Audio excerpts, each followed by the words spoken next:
Hello. Hello, everyone.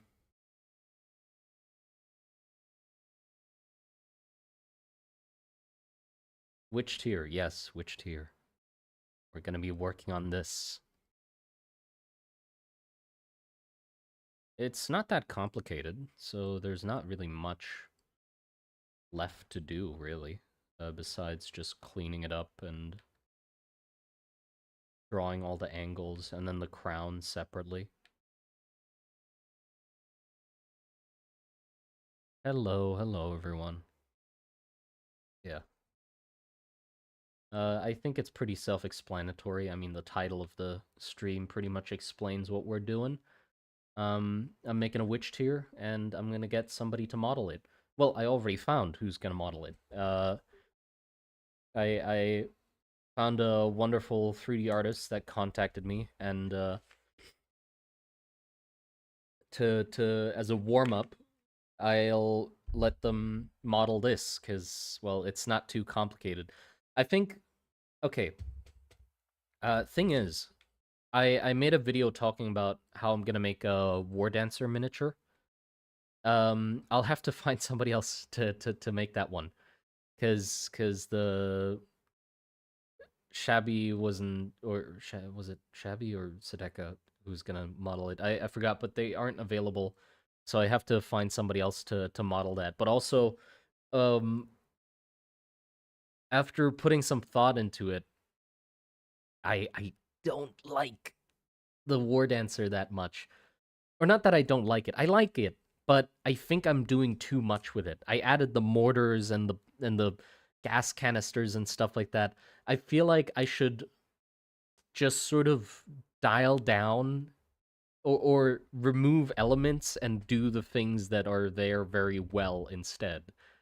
Um so I'm gonna remove the gas bombs and like the mortars and just have the war dancer themselves and just do that. Cause how do I don't know what to turn into a model. I don't like all of the designs that I have, so I'm very hesitant to pay somebody to turn them into models because I want to turn things that I'm very happy with into models. But uh, I always have doubts about a lot of the designs that I have, and if they're good enough and worth turning into models yet, or if I need to work on them more. And also the other thing is a lot of my designs are very complicated and also very big. Uh, so I need to be really sure that I'm happy with them because they'll cost a lot to turn into a 3D model. If I'm gonna pay somebody to model it, it's gonna be a lot. Like I really want to make a model of. Don't you dare nerf the word. Okay, I'll have more of a think about it, but the thing is, I we were writing stats for it for D&D and also like Pathfinder. Was it Pathfinder? Is that what it's called? Oh, thank you for the 2 USD. Appreciate it. Man, I have to go to sleep 3 hours ago. Well, then go to sleep, Mercon. I appreciate the donation, but your sleep is a lot more important than watching the stream. Yeah, what was I gonna say? Right. Uh, I wanted to do a model of the crawling bishop as well, like that tank. Because that's like one of the designs I'm like very happy with, and I'd love to have a model of that. But fuck, that thing's big and also very detailed. So I'll have to like do a really detailed breakdown of it, and it's gonna take a long time. And also with the War Dancer, it's like I don't know why I decided to start the journey of making models with a very complicated and very detailed thing. Right? That's why I'm like sort of contemplating removing elements from it. But you're right, maybe I shouldn't. But like it has so many elements that would have to be, you know, modeled out and torture a 3D artist to do that for the first fucking model. Um,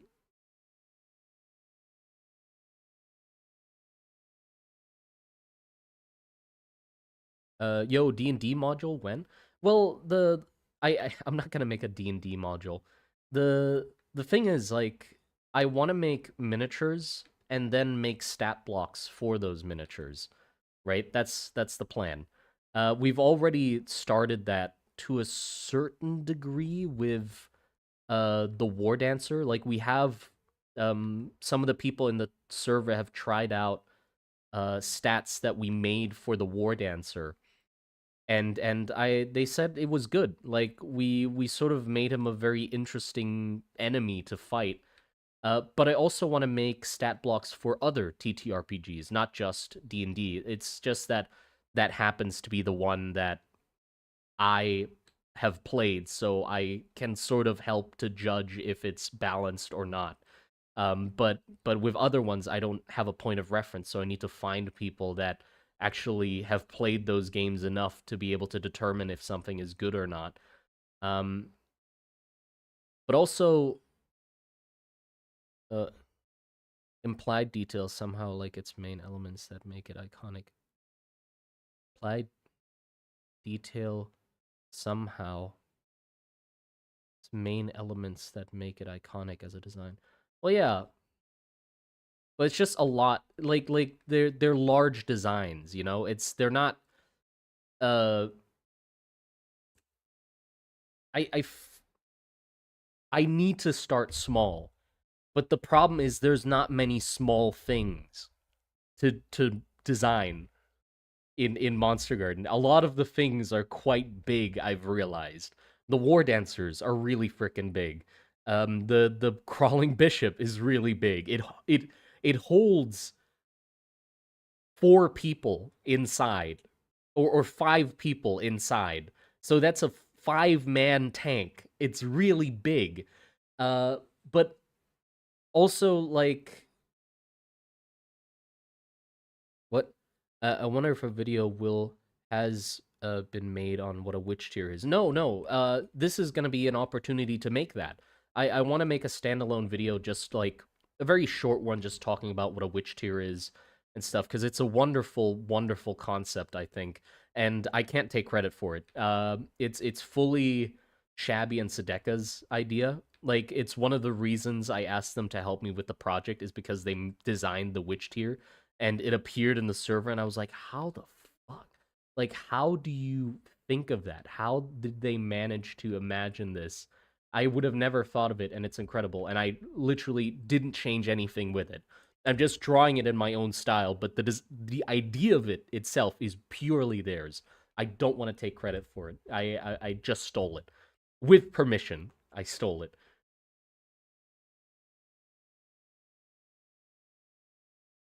Yeah,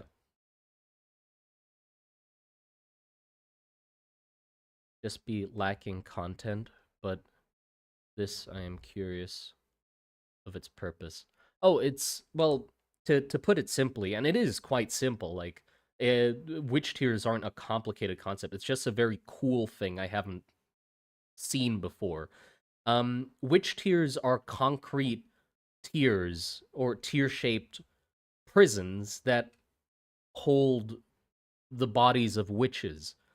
They're about the size of a person, and they basically encase witches in them and then suspend them off of gallows to have them not touch the ground. Because the thing is, witches, even after they're dead, they corrupt their surroundings. So the solution was to encase them in concrete and then suspend them up in the air so they don't touch anything. And those tiers are decorated, and there's a bunch of like ritual shenanigans and um how do you superstitions with the process of making witch tears and stuff. Like, they hang rat kings around the witch's neck, or like stuff uh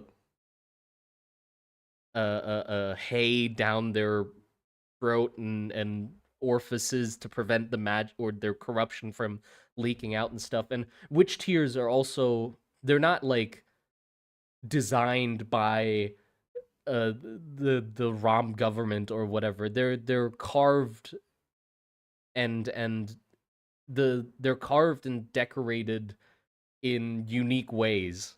Like there's people that design witch tiers and they have different designs. This is like sort of the baseline of what a witch tier would look like would be a head of Yorm is kind of like a very common rat kings. Rat kings is the thing where sometimes rats like pile together and their tails get knotted together and they get stuck and die. That's what a rat king is when multiple rats are like have their tail bundled and stuck together and they die because they can't. Yeah.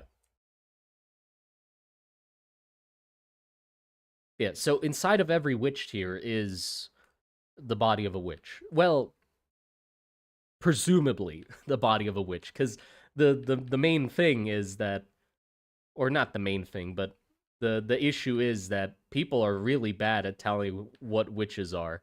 Uh not to I'm not excusing their atrocious actions, but I made it intentionally so that witches are pretty much impossible to spot before the bad thing happens, like their transformation.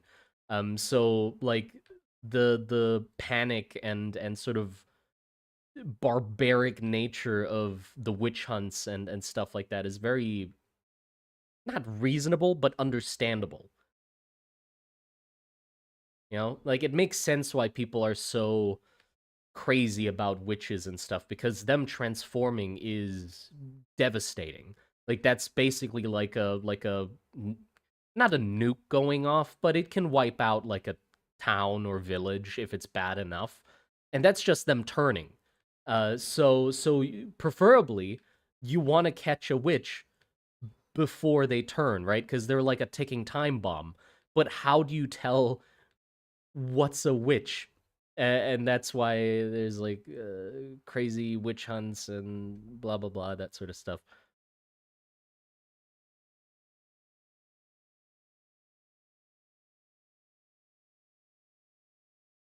This feels like a future video that could include so many info about it.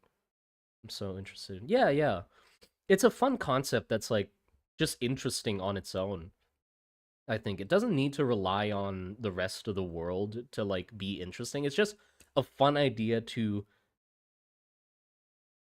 have a problem that people believe exists, which is corrupting their surroundings, and then a very interesting solution to that problem, which is let's encase them in concrete and then suspend them from gallows. And then also the my favorite part of it, which Shabby and Sedeka also came up with, was that um these witch tears would be used in battle as well. They would have they would launch them with trebuchets at Varus. The same way that like in some real conflicts, like when the Black Plague was like around and stuff like that, there was like a siege that happened where they launched diseased bodies over the walls to like get the people inside the city sick.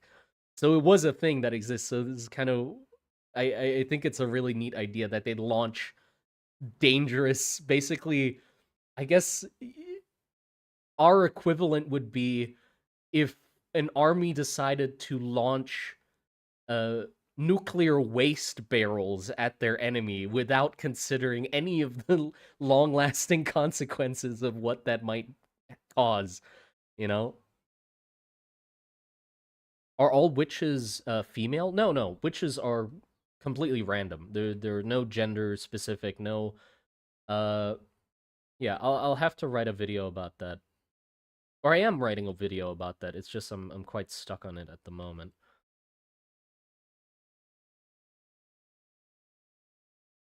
Yeah. Oh, we have a massive rock of magic hell power and decide to chuck it at their foes. Checks out. Yeah, it makes sense.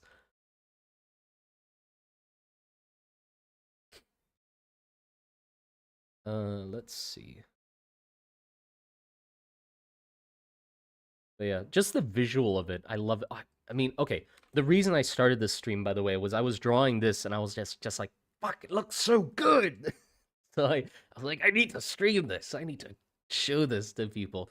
Because I drew this guy yesterday, like past midnight, in just like a daze, just being like, oh, I wanna, because the 3D modeler guy contacted me randomly like at midnight, was like, hey, I 3D model, let's do something. And I'm like, yeah, fuck yeah. And I was like, okay, I really should start with something simple instead of starting with the War Dancer, just to have something, because I don't have any 3D models at the moment, and I want at least some 3D models. So I was like, you know what's simple and easy that we can start with?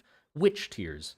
They're a simple shape that's cool and nicely decorated, and you can use it for a bunch of things. So I just like drew it in a daze, like, oh, draw a witch tear.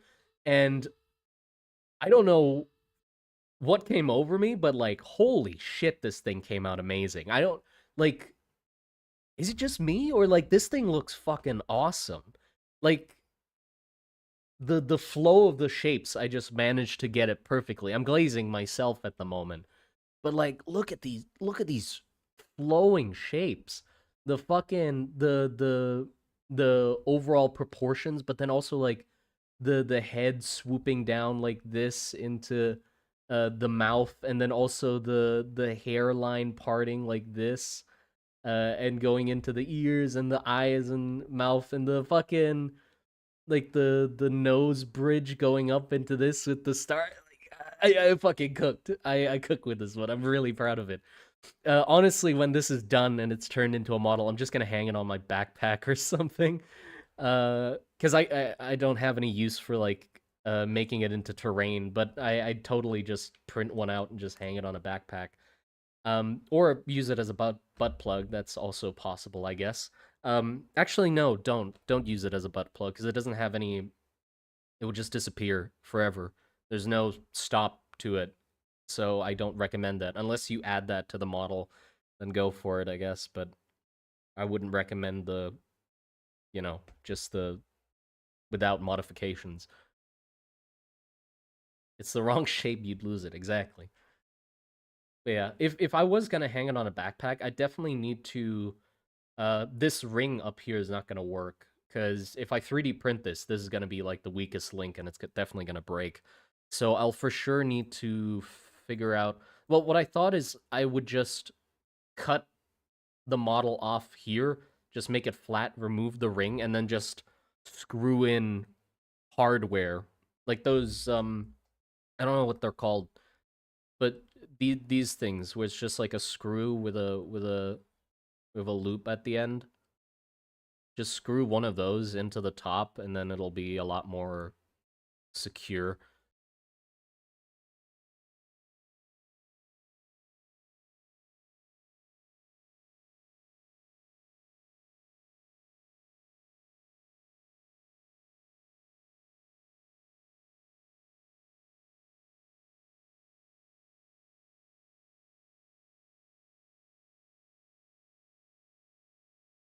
You could attach a string to it. No, I mean, the the point is not that this can't attach to the backpack. The point is this is or this is resin. If I print it, that's the weakest link. It's a really thin part. So I'd rather have it be connected more solidly with like a metal piece. So I'd replace that.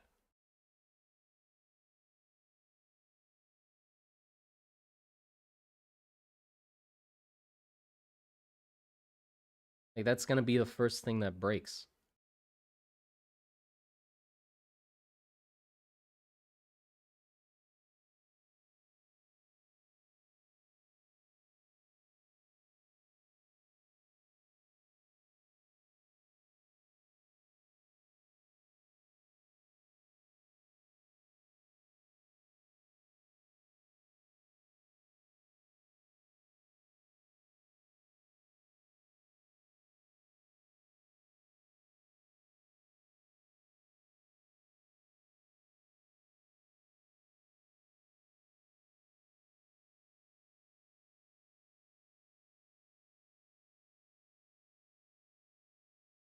Drilled into it. No, screwed into it. It definitely worked. Like the resin is forgiving enough that you can like screw a screw into it and it wouldn't like crack or break. If not, I can just have it be like a level of infill so it has some give to it as well.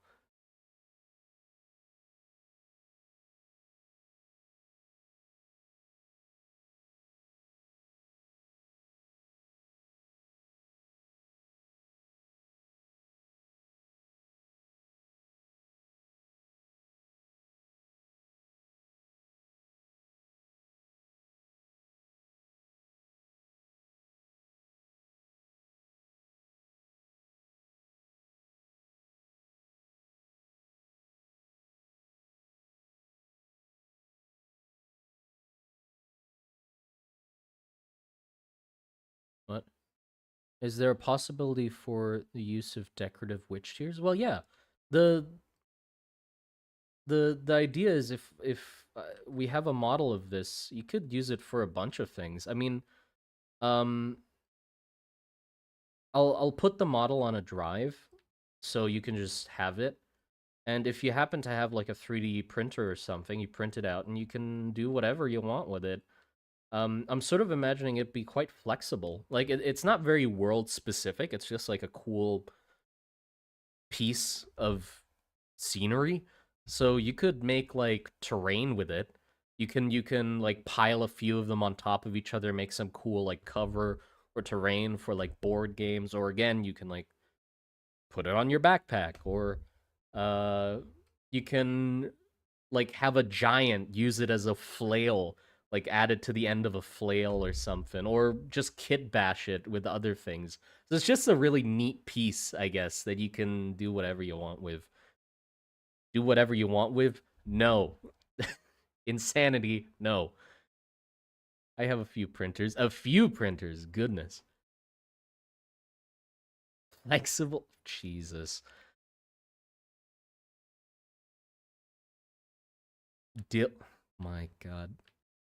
I just had a diabol. All of you are fucking weirdos. I just want to give you guys a nice cool model to do something with. Whoa, why are you doing this? This is not what I intended.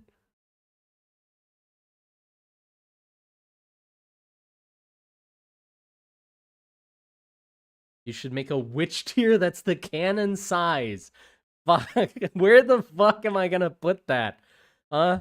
Canon size witch tier that's as tall as a person. I'm gonna have to like pour it out of concrete in real life. Put it where? Like next to my house or something? But yeah, if you have the file, then you can print it at whatever size you can, I guess. Doesn't matter. The if it's like for tabletop though, we'll model it so it's for the sake of, or the size of like D&D miniatures, or average tabletop miniatures. So this thing will be like 3 centimeters tall. It's gonna be tiny.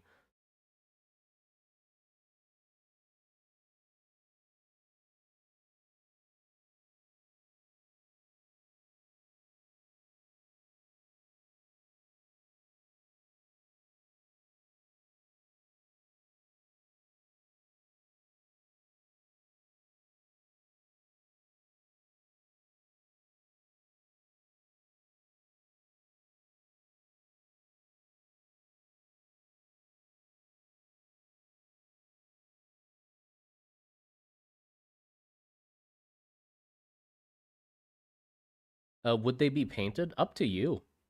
They'd be like there's a ton of different beliefs and superstitions and rituals around how witch tears are prepared, treated, and um uh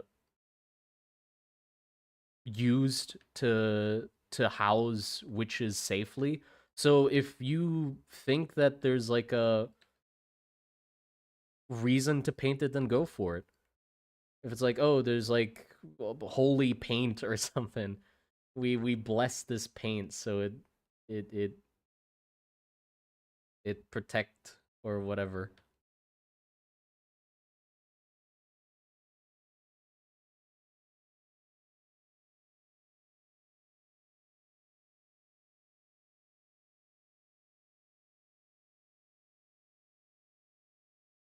I got lost in the button.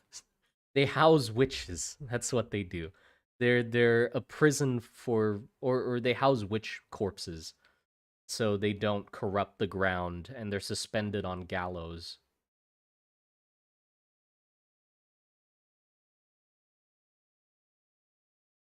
You should model it so it's flat at the top and put cylindrical holes from the top down thinner metal hook screw ensuring center. Yeah.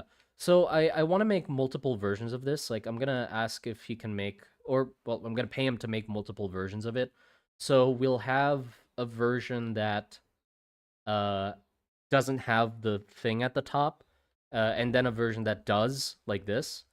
And then also, I want to see if I can afford having him make like a simple like base for it, or if we can make like two of them fallen over on like a little simple round base with like some rubble or debris around. Maybe I don't know. I don't know.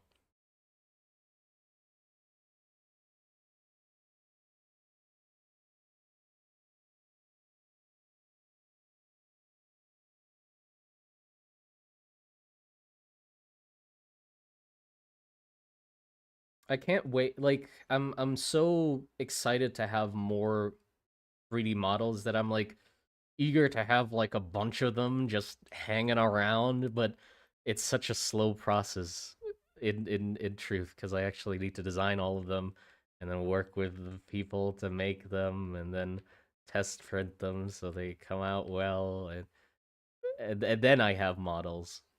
So I just want to speed forward for some reason. I'm like, come on, give me the model now.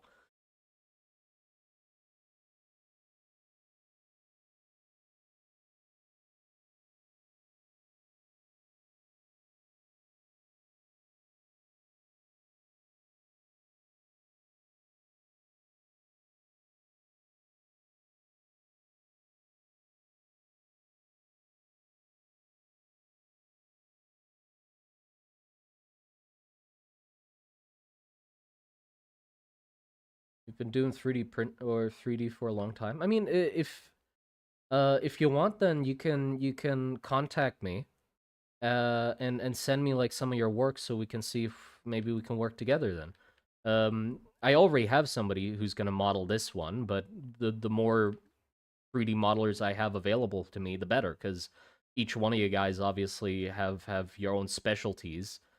So if you there's something that you'd be better at, then I'd definitely like get you to do it instead.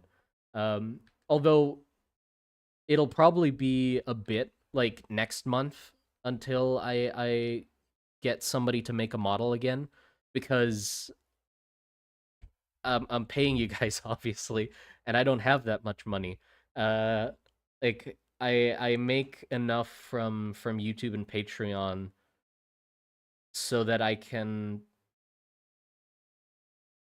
Well, it depends on how much the model costs, I guess. But I really want to like the dream is to just get enough support on Patreon so that I can just consistently monthly throw money at 3D modelers to make more models.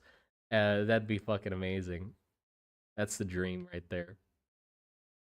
I've no longer really have a portfolio on all my VHS artwork. Is very old since starting. Well, just anything. It's not. You don't need like a professional portfolio or me. Like if you have some scraps or some random shit, you can just send me to see what you got. Then that's completely fine. Love to tackle some models for free on my own time. Well, sure, go ahead. If you do, if you do, I mean, I fully encourage it. I'd love to pay you if that's the case. Like, you have the choice to make them free, but if you do want to make models, uh, I'd gladly compensate you for them. And if you want to make any specific models, contact me and I can like send you references or I can draw them out for you and stuff like that, so you have proper references to work from. And when they're done, we can put them on the the Google Drive file. The plan is, or the goal is, just have a bunch of 3D models on the file that anybody can use. So Yeah, the more the better, I guess.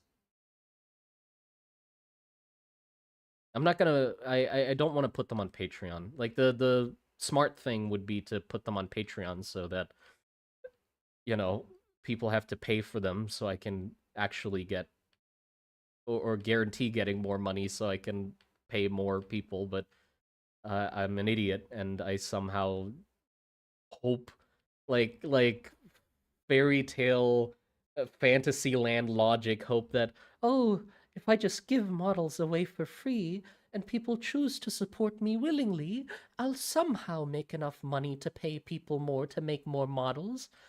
um oh, I hope it works. We'll see. I'm It'll work somehow. I'll figure it out. It'll be more slow going, but I'd be a lot more happy to have the models be free.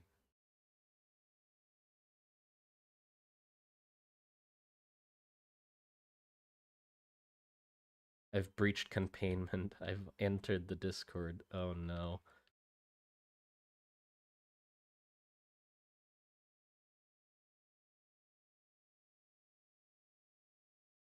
What fault you releasing them on Patreon first and then making them free later? No, like I don't know why, but I have I just don't want people to have to pay for them. I want it to be optional. Like you can support me if you want, but none of the shit I make or like the 3D models I'll make or pay people to make, not me making them. I want to force people to pay for I don't know.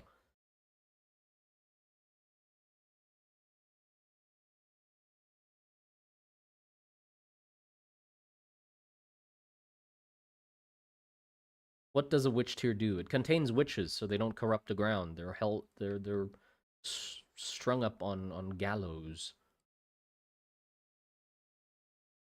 Yeah, there you go. That's the side view.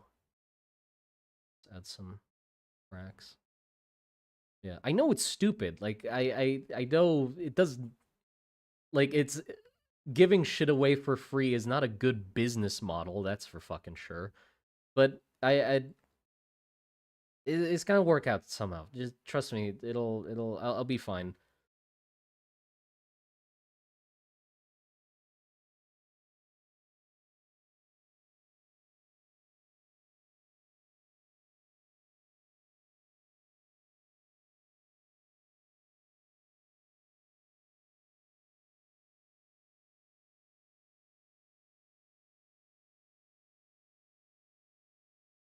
How big would the witch tears be in world?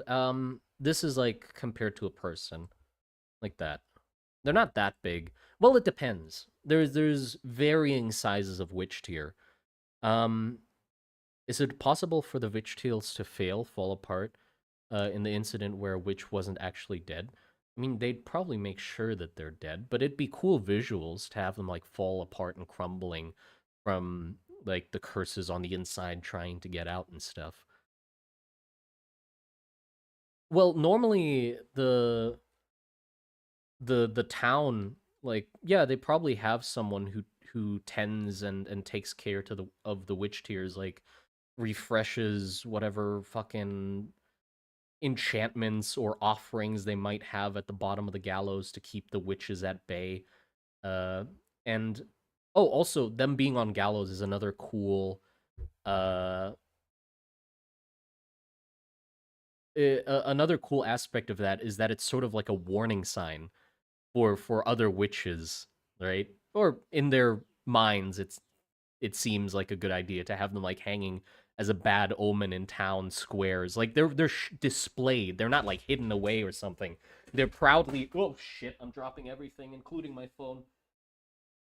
They're strung up in like town squares and stuff to ward off more witches as like a warning sign.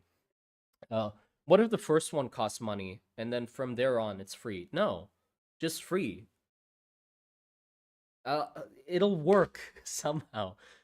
Like it's gonna mean I make less, but more people are gonna get to use it, which means it's gonna grow slower, and I'm gonna it's gonna take longer until I make enough to pay people to make more, but it'll be worth it. If this has already been asked, but what's this witch tier supposed to be made of? Oh, concrete. They're concrete witch tiers.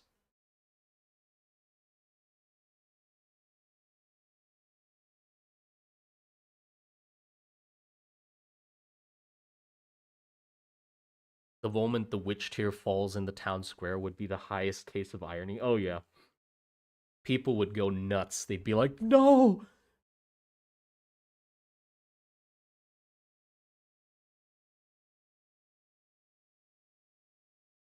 There you go. Now we have the side view, and now we need the back view. And then, oh, also, they have crowns on as well. Some of them have crowns on. So because this is like Yorm's head, they'll have like a crown on it, like this, and they're like metal rings with um these spikes coming out of them, and you can stack multiple onto the. Doesn't concrete leak? I don't know. I don't know concrete.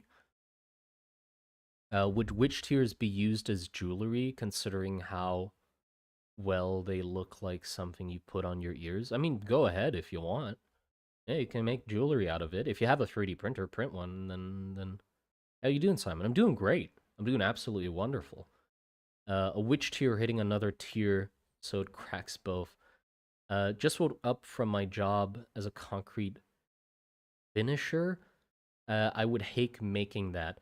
Well, they have molds, so they would pour concrete into like these big old molds, and then unmold them or demold them.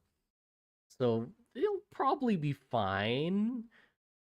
Like they don't sculpt them themselves. I love witch tier earrings. I mean, if you have a 3D printer, then great, go for it. But yeah, it'll be really fun to print. I want to print one of these or well, a lot of them, but print them and then the crowns separately, and then just like stack the crowns so they're just loosely fitting on the tier and like rattling around, and then have that as a keychain. So yeah, I'm definitely gonna have the crowns separate so you can print those separately. But then I guess nah, you wouldn't need that. I was gonna say we'd need a version that has the crowns attached to the thing, but that's not really necessary. You can just print the crown separately and then just glue it on if you want to have it be permanent and not like wiggle around and stuff. So that's not an issue. I have an FDM printer. Ooh, and a resin printer. I've already been printing my own earrings. Oh, nice. Wait, so if witches corrupt the land around them, witch corpses is trapped inside, does that mean they slowly become filled with unleashed curses and magic no longer controlled by the witch? Yes, that's the fun thing about them.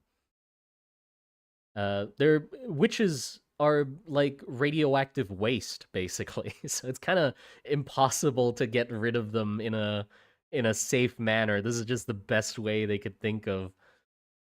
How's it going? How's is this how witch tears witches cry? Is this how witches cry? What? Oh, it'd be cool if they start leaking. Like as they degrade, you start seeing some of the corruption ooze out of the witch tier and stuff like that. That'd be neat. But yeah, now the backside.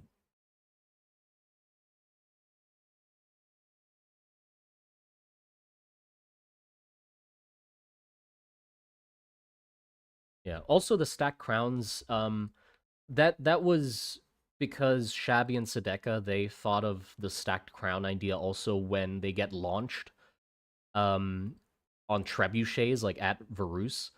Them having like spikes on them obviously makes them a lot more dangerous, and also they're loose pieces, so they fall off and roll around and scatter around randomly.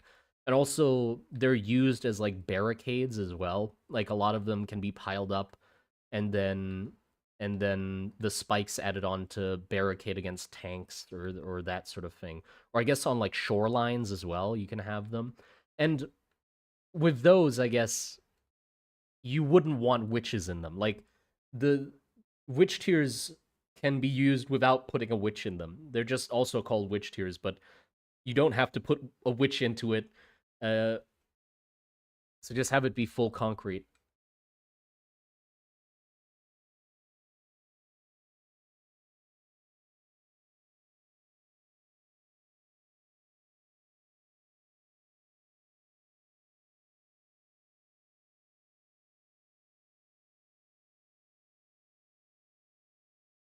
Just idea. Just throw them in the ocean and forget about them. Surely this won't cause massive problems over time. I mean, that sounds like a very sound and reasonable idea. I see nothing wrong with that at all. So yeah, let's do that. Let's just throw them in the ocean. Did I?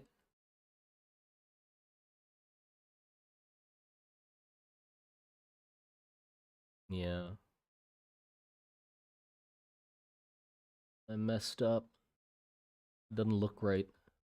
Or I mean the spirals of the side don't match up with the front.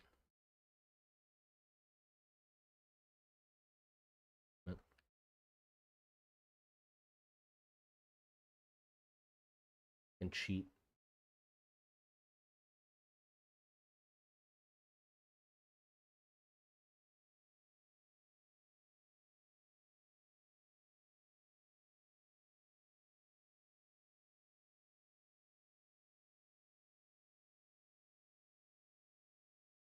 There you go.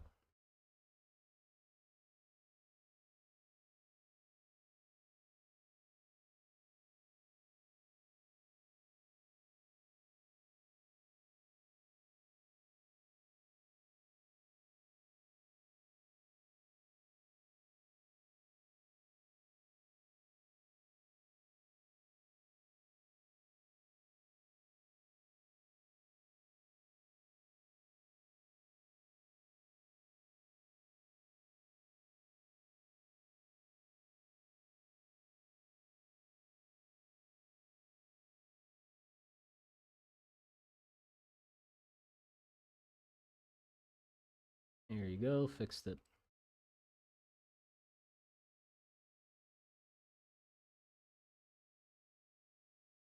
What? Similar now. He'll figure it out. The fucking 3D modeler guy will figure it out. Doesn't have to be perfect, right? Like it's fine.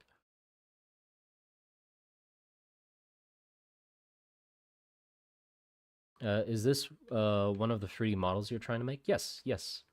I already found somebody who's gonna model it. I already found someone.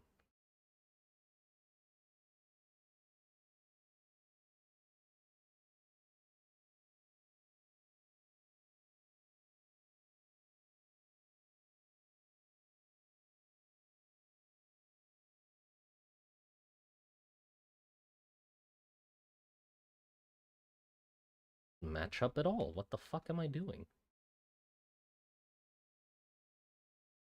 All of these need to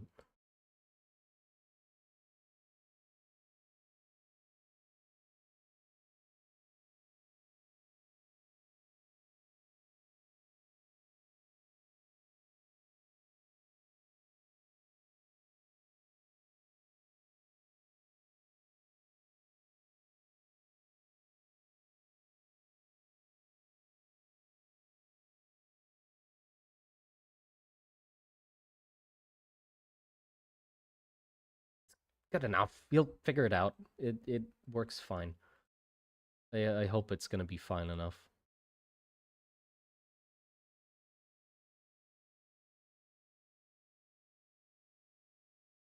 And with this, I can cheat. I can copy like this bottom section.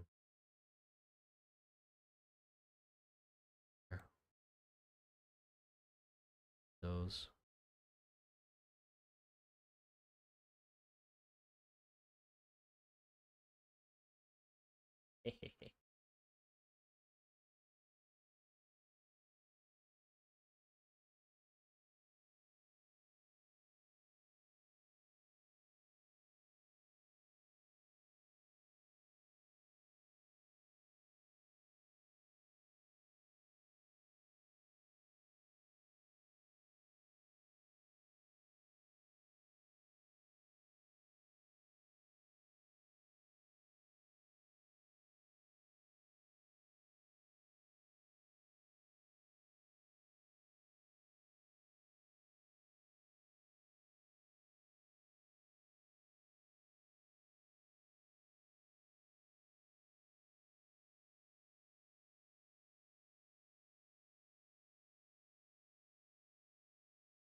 we go.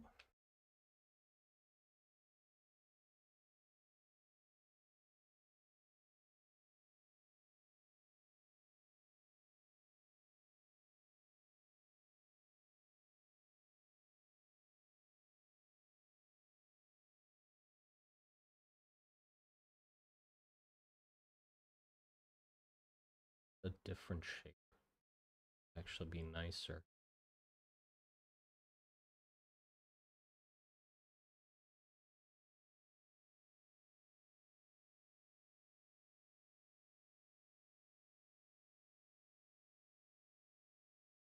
Ah, circle, circle.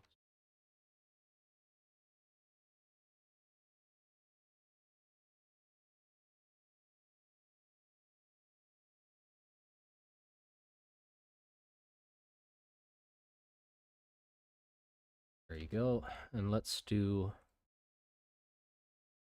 Okay. Yep. Now we can. Let put a line at the bottom. Sorry, I'm not reading chat, by the way. Focus. We can actually, make progress. I want to finish this quite soon so I can send it off to him and we can work on more things.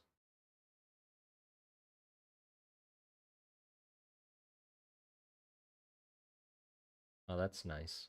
See them all like lined up next to each other. That's neat. Yeah. The fix up here.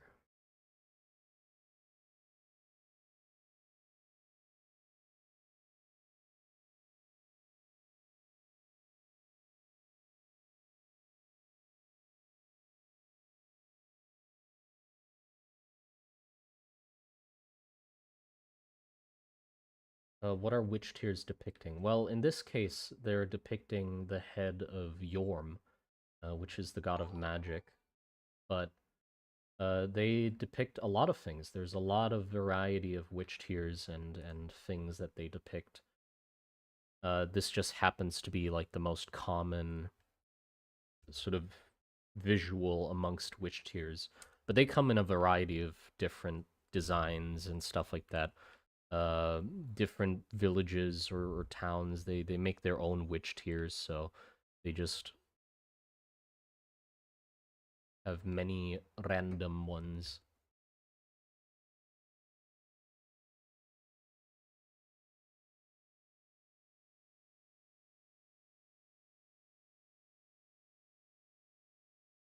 Oh, thank you for the 50 ZAR. SAR. Haven't seen that one before. Golden. Thank you very much. Love your work. You're truly inspiring. Thank you. Appreciate it. How do you choose your modelers? They contact me and say, "Hey, I want to work," and then I go, "Cool," and that's about it. Uh, I mean, if you want to make a model, I'd fully encourage it. I don't go for it. I'd love to support it. Yeah.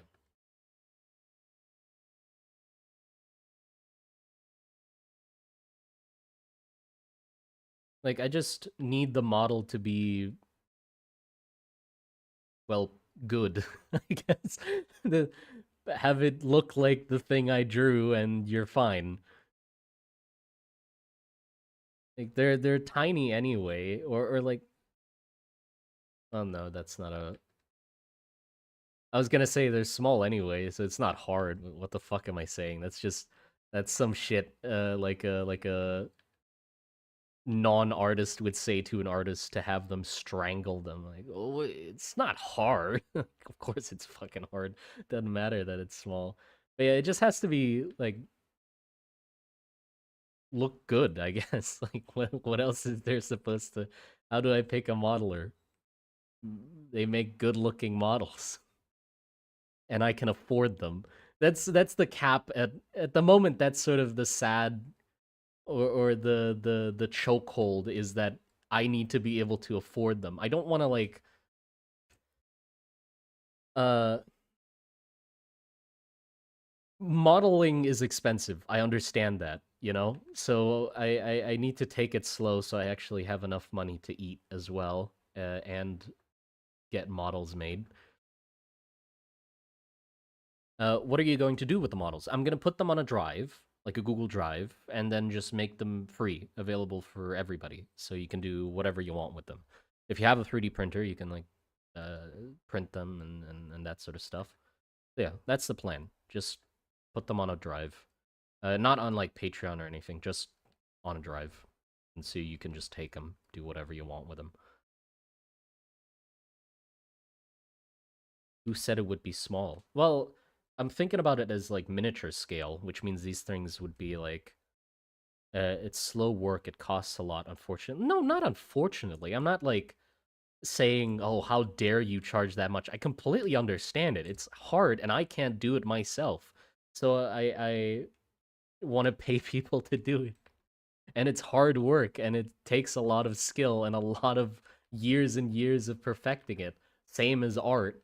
uh so I fully understand it costing a lot, but that just means that I need to wait a long time until I can afford each hire, or each time I hire a 3D modeler.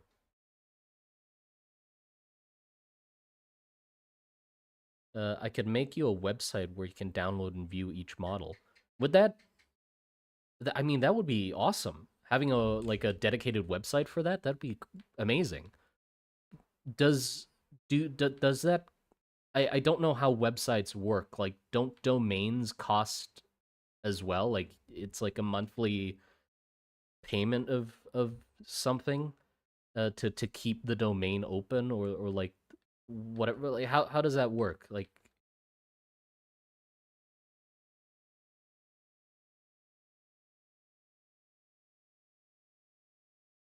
because that'd be great to have it be like a website. It'd make it a lot more accessible, I guess. Because then, well, either way, I'll still have to post the link of the damn thing, I guess. Because if uh my brain doesn't work. Brain's not working. What am I trying to say? Like, I guess the Google Drive has a limit, so if we hit that limit, we'd have to find another way to store them. Do have a monthly, yearly cost. However, we could host on GitHub pages, since they this type of website does not need to be dynamic. What's the difference? What does dynamic mean? But a witch of lust is a cool idea in my mind still. You, where he could lure in people and eat them or something.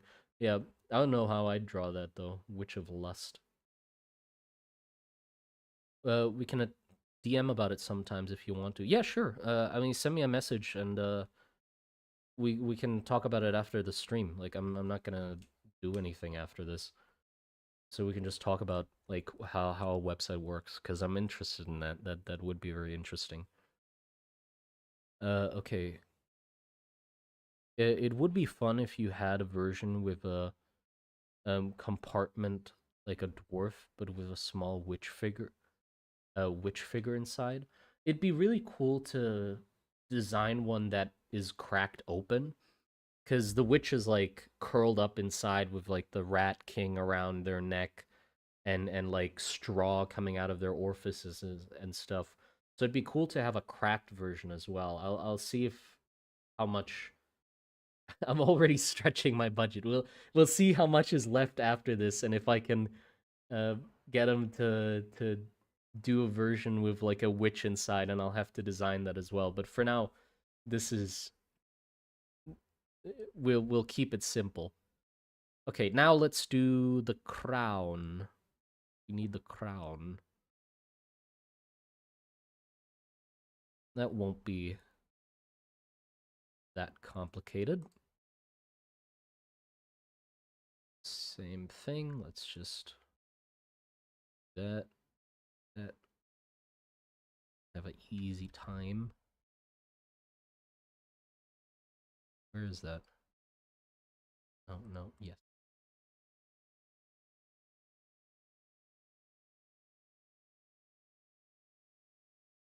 Oh, we got a freaky witch. Yeah, I wouldn't draw the freaky witch. If you want to draw the freaky witch, go ahead.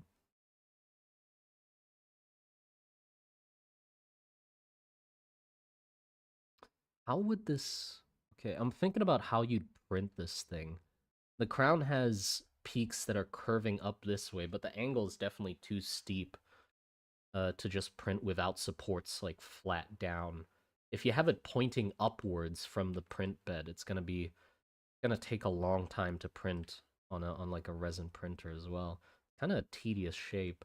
I mean, I guess you can print it like this and just add like a fair bit of supports under these, which would be like the fastest way to do it probably. Yeah.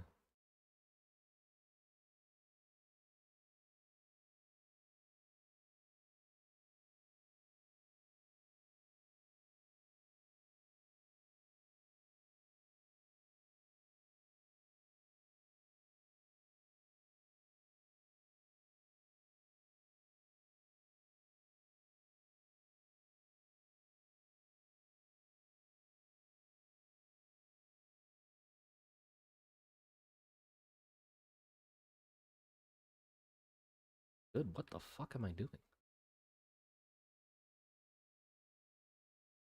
No, this looks like ass.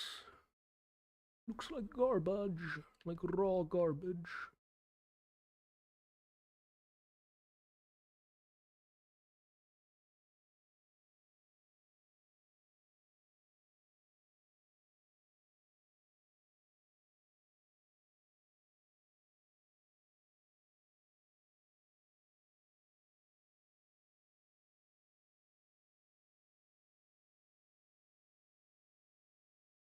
Uh, if it's a witch of lust, does that mean sexy witch? I don't know. It'd probably be some like distorted version of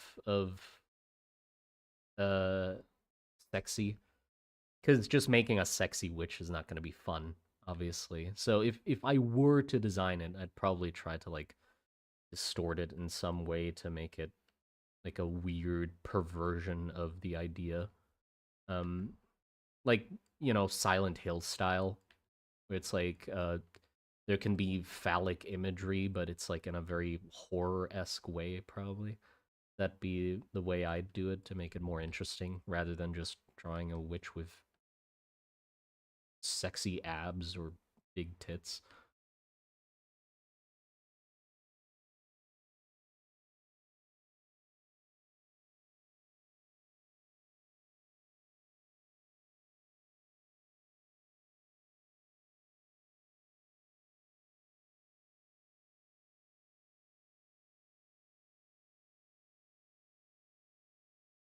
We'll have to see how thick we need to make this crown, because I'm thinking that's gonna be really fragile.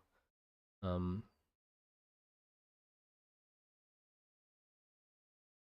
let's see.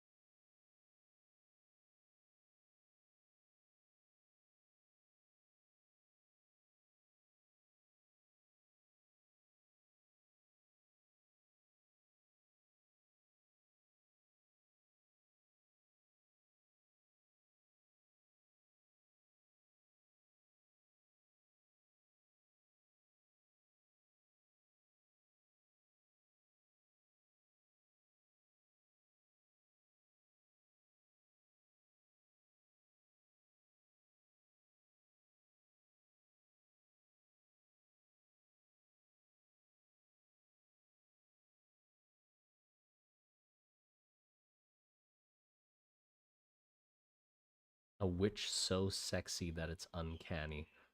Don't know how you'd.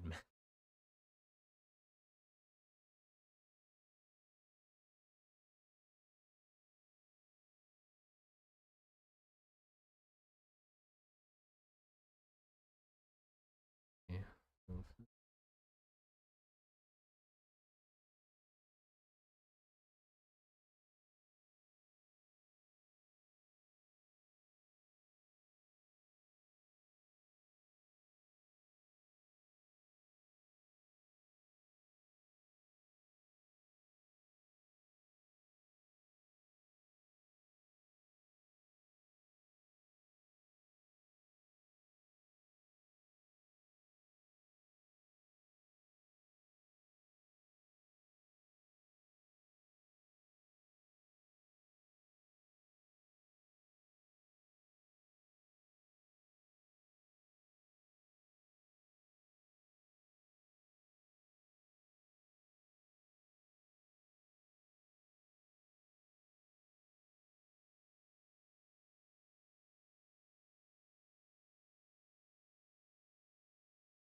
Is the stream quiet or is my audio messed up? No, I'm just not talking.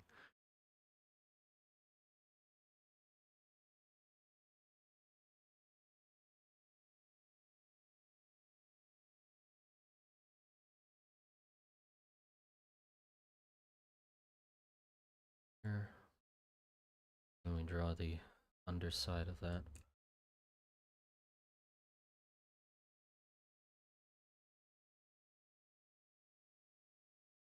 What model do you think we should do after this? Like, oh, hold on, don't answer that question yet.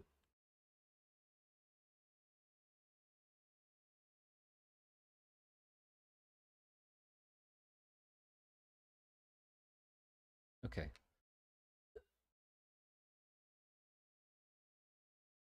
One of the main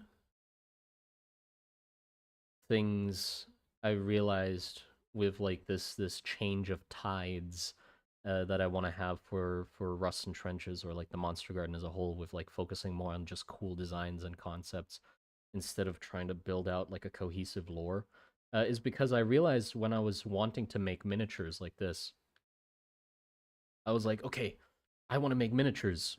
What should I turn into miniatures? And I stared at the concepts that I had available to me and realized they're boring as shit. Or not boring, but there's not a lot of them. Why do I have like barely any concepts? Um so I really need to push just making cool designs more rather than just focusing on having the lore be cohesive. Like I don't give a shit about that. I'd rather just have cool dragons and whatever to make into 3D models. You know, because that can be a lot more useful to a general audience. Uh, like who the am I gonna make a model of like a niche political figure or a model of a cool, shrimp dragon or something? Like, what the, what are you gonna do with like the president of Ram miniature figure? Like, act out a court debate in a D&D campaign or something. It's just a dude. What time is it for you right now? For me right now it's 6 p.m.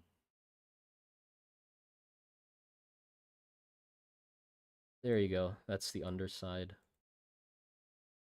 And then let's draw it on here as well. This first.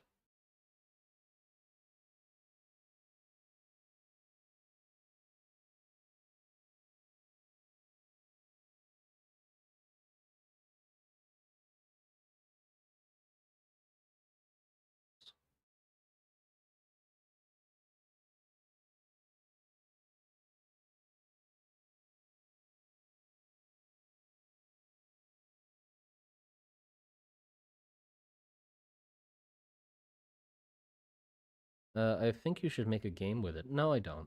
No. Uh, sorry. That came up as very rude, I think. No, I don't. The fuck are you talking about? No. The thing is, my plan going forward, I think I'm getting close to understanding what the hell I want to do with Rust and Trenches and like the Monster Garden and stuff like that. I just want to have fun designing things with you guys and then turning those into like models or things that you can use, tear apart, do whatever you want with it. Um and so I don't want to make a game with it, like a TTRPG or something like that. That's not the goal, I don't think. Reason being, I mean, I don't have the passion for it. Like I don't think I have the drive to make a full TTRPG, but also there isn't much to add to that genre, is there? Like there's a ton of them out there, in any flavor that you could imagine and wish for, right? If you want more of a war game style, you go with like Warhammer, any of them. Or there's other war games as well that are really good and have really interesting mechanics. Or if you want to do more role playing, there's Pathfinder, there's D&D, there's fucking Call of Cthulhu or whatever. So like if I made my own game, it would just be a random combination of things that already exist, right? Like I can't add anything new to the table with TTRPGs. There's already a TTRPG for everything that you'd want to do, you know? So what would be a lot more useful for me to do, or what I'd rather want to do a lot more, would be to make models, and then we can, as a community, help make stat blocks for those models or creatures or characters or whatever that are compatible with already existing TTRPGs.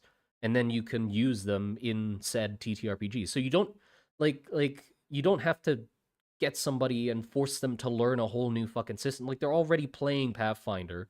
So just add my stuff to Pathfinder if you want. You know, there you go. And then you can use that. Or you don't have to use the stat blocks at all. You can just print the miniatures and then just reskin already existing monsters. If you just happen to see that one of the miniatures is cool and you want to use it and just don't want to use the stat block, fuck it. Make your own stat block. Or use one that already exists. Like it doesn't matter. You know, that to me feels like it'd be a lot more useful than trying to make a new game, like another new game. I don't think people need another new game. What's a TTRPG? Oh, it's a tabletop game, like that's played with miniatures and dice and stuff like that. They yeah, that's what it is. It's just a tabletop game, like a board game, but with a lot more complicated rules and stuff.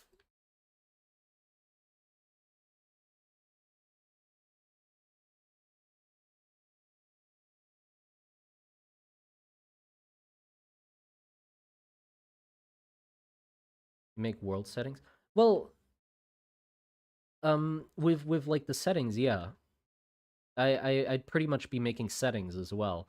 But I'm really bad at I've realized this. I'm making a video about this, so I'm gonna be talking about this really soon anyway.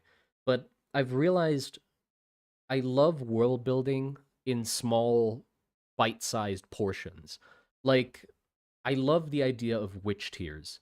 I love the idea and what effect it might have on like how witches are treated. Um, um, it adds a cool aesthetic. But it holds its own, right? It's like a self-contained thing. Witch tiers are cool. They're like concrete tiers you put witches into, and you can add that to whatever setting you want, right? CCO. I don't know what CCO is. What is CCO?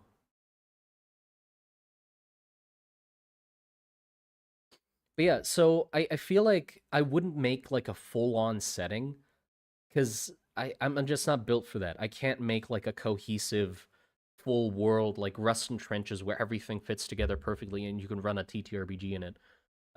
Especially because I think it'd be boring. Because yeah, Rust and Trenches is really gritty and war, blah blah blah, whatever. But it's also very one note, right? Like it's a war and stuff like that. And I think the a large part of the beauty of TTRPGs and that stuff is that the stories go goofy and crazy and stuff like that. I've never had a serious like D&D experience. That never happens. I can't, and I don't think that's common to have like a serious campaign with dark and gritty shit. So it'd be better for me to just make like little bits and elements, and you can take however many you want from it and slot them in. Like if you think, oh, just the idea of a bunker city is cool, like a giant bastion that is filled to the brim with small corridors and tiny rooms and stores and shops and workshops and stuff like that. If that's cool, then just take that. You don't have to take the whole damn world that's dragged behind it or whatever. It's just this nice little package you can plunk into your world if you want. and that's it. And you can change it however you want either as well. You can make it so there's elves in the world. You can make it so there's just normal fantasy dwarves in the world. Like I don't care. Just use however much of it you want, and throw the rest that you don't think necessary, who don't fit in your setting away. Uh, SEO is public domain, like Creative Commons O, basically free to anyone for everyone. Well, yeah, that's the goal. I don't. How do you do that? How do you make a creative? I don't know how that legal stuff works. Like my my idea was just I'm just gonna make content and then just put it somewhere so that you can just take it. Is that just does that not just qualify that you can just take it? Like I'm not gonna sue people, so I don't think the license isn't really necessary because it's not like I'm gonna hunt people down. Like the whole point is I'm gonna have you take whatever you want and do whatever you want with it. So if I'm not gonna hunt people down and like sue them, is that like a necessary thing I need to do? Is to add like a license to it? And does that not mean if I add a license, doesn't that mean I need a product? Like I don't have a product. How are you doing? Concept turns out great. I'm itching to get my hands on it. I'm watching the video I've missed on. Can you flesh out for me again what witch tears are? Oh, they contain witches. So they're concrete tiers that contain the bodies of witches because witches corrupt the ground around them, even when they're buried and stuff. So they made these witch tiers and suspend them on gallows so they don't touch the ground, so they don't corrupt the surroundings. And there's a bunch of like superstitions and different rituals associated with putting witches in witch tiers. So every village and such has their own like weird methods of dealing with witches and the way they make witch tears and what they put in them, like talismans and that sort of stuff.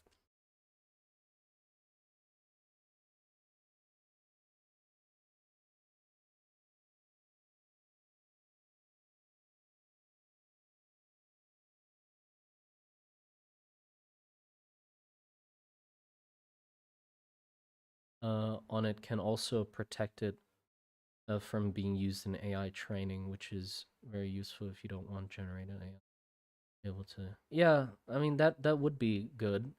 I'd rather not want that.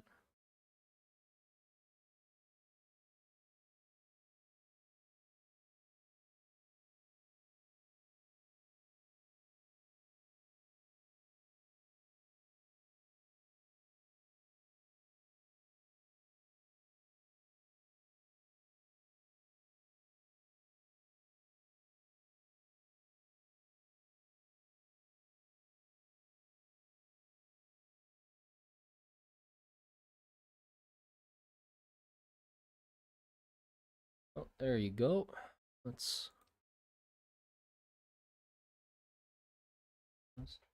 Can't see my keyboard anymore because it's getting dark. There you go. Buddy, you have a product, and I think it's worth money. And if you don't make a game, someone will, and you'll be sad probably. No, I mean, yeah, I have a product, but but what? Like, if somebody else makes a game of it, then great. I don't care much. Like, I'm gonna be fine.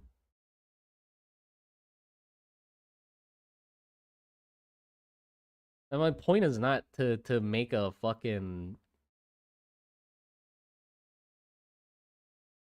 like big money, big product out of it. Like I just want to make like shit that encourages other people to take the shit and make more shit with it. Like just like a resource to encourage creativity and like community, blah blah blah, whatever that stuff. You know, could the next 3D model be 500 sluppies, specifically 500 of them, no more, no less. Yeah, people think the ideas are theirs though. Well, I mean, I don't you own copyright on this? How can somebody else make a game with your concepts? Well, if somebody just blatantly steals, I don't think you guys would be happy with it. I think there'd be enough of a backlash to discourage that. And if they like change my shit around enough for it not to be obvious, then it's theirs. What like then they just took inspiration. If somebody takes inspiration, I don't care. If they blatantly stole my shit and like sold it for a profit, then I guess I'd not be happy with. Like if I'm giving the models away for free and somebody just yoinks that free model and then puts it on their Patreon or something, then there's probably something I can I do something about that? And you guys would probably I just say go attack them, and then you'll just like tear them apart like a feral group of what what animal tears things apart? Monkeys, like a feral group of monkeys. You just tear them from limb to limb. Wouldn't that just be the solution?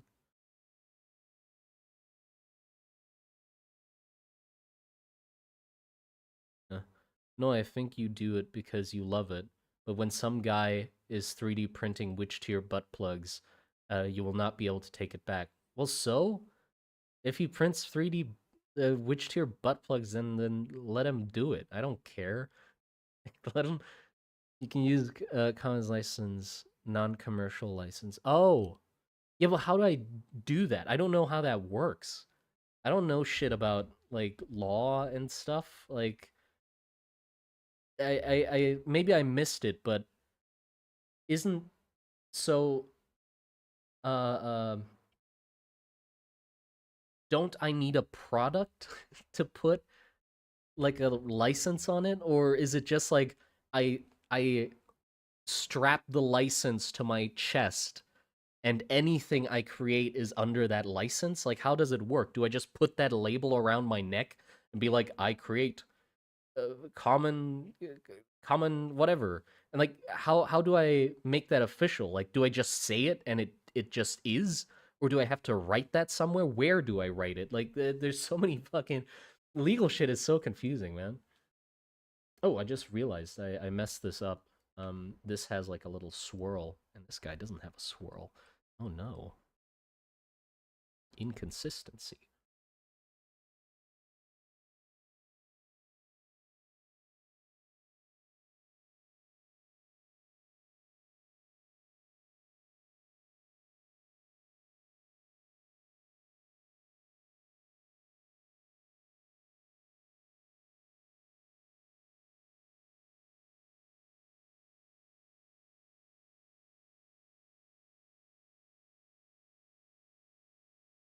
Anything create is basically just assumed to be yours.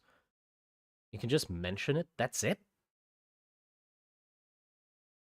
Your IP is a product. What? Literally, you just have to specify it somewhere. Okay, I'll just. Well, how obvious does it have to be? Like, can I just like put it in? I don't know. I don't know. This is confusing. I don't know how this shit works. Oh, do I want that swirl now that I've added it? It kind of looks goofy from the side. Might not want that swirl.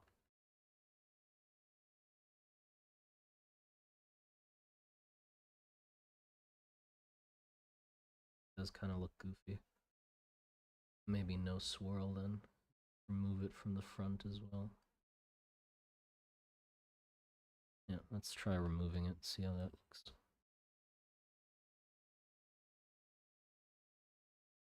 It looks good from the front though. It makes sense that doesn't look good.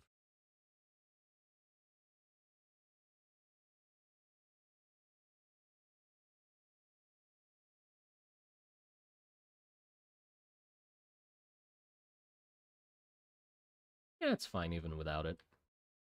Don't lose much. Yeah, it's completely fine.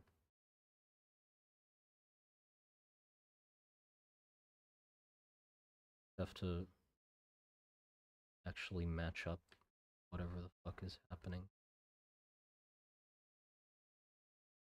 This makes more sense than this. I don't know what's Hold on. This needs to go here.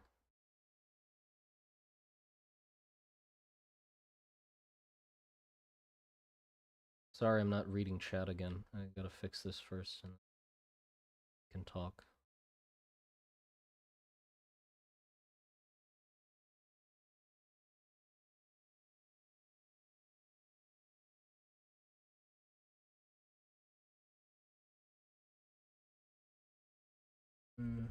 Uh,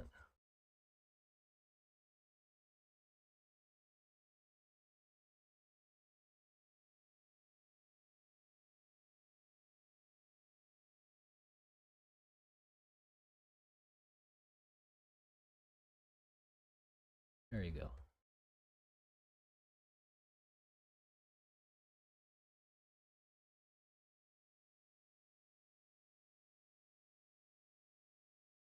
IP intellectual property CC by NC is what you want.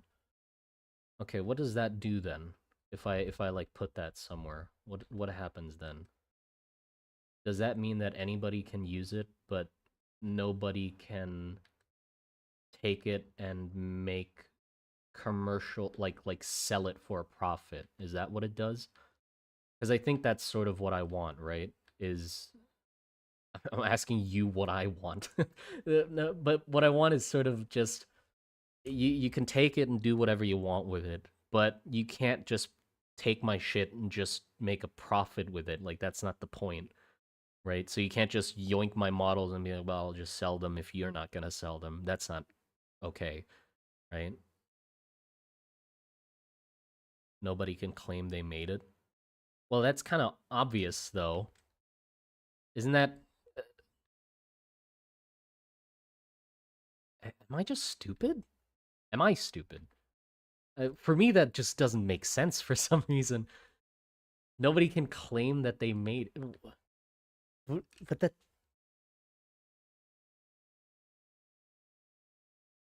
is that a thing that can happen? I'm just stupid. I'm sorry that I'm like so not used to like legal shit and stuff like that. But you mean that somebody can just yoink my shit and then just say I made it, and then what? They just sell it, but mine is still there. Like, isn't anybody just gonna look at the dates or something and be like, well, he fucking made it clearly because it's on his website and on his stuff and everything, and he has live streams showing he made it. Like, wouldn't it be very obvious that it's just mine? Like, what would somebody claiming to have made it do? What would that do? I guess to the uninformed, they'd be like, "Oh yeah, nice," but I doubt you guys would let that slide. I doubt people would. A lot of people would probably point it out. I'd guess, right? Have you not seen the internet meme? What internet meme? What do you mean? What internet meme? Have you not seen the internet meme? Ah, yes, the internet meme. There's so many fucking memes.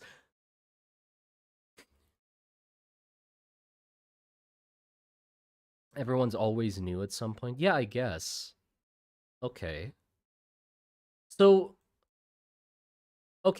so what I understand is having the license at least makes it so when somebody does claim that they made it, but I made it and they just took mine, it is legally wrong, right? Like they're doing something illegal, right? So instead of me just being like, "Nah, you didn't make it," and it being an argument, like it's literally wrong because I put the license on it. Uh, so it's like you actually can't do that.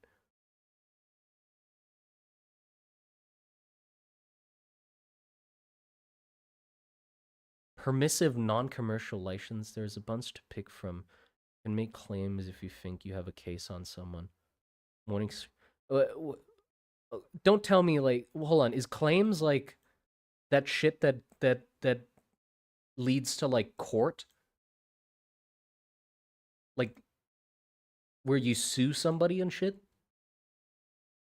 Civil court issue. What the fuck am I gonna do with that then? Like I can't fight that shit. I'm in Thailand. If somebody in America steals my shit, like, what am I gonna do? Am I gonna have to fly over there and go to fucking court? And then, get a I don't have the money for that shit. You would have to give them a stop and desist at that point.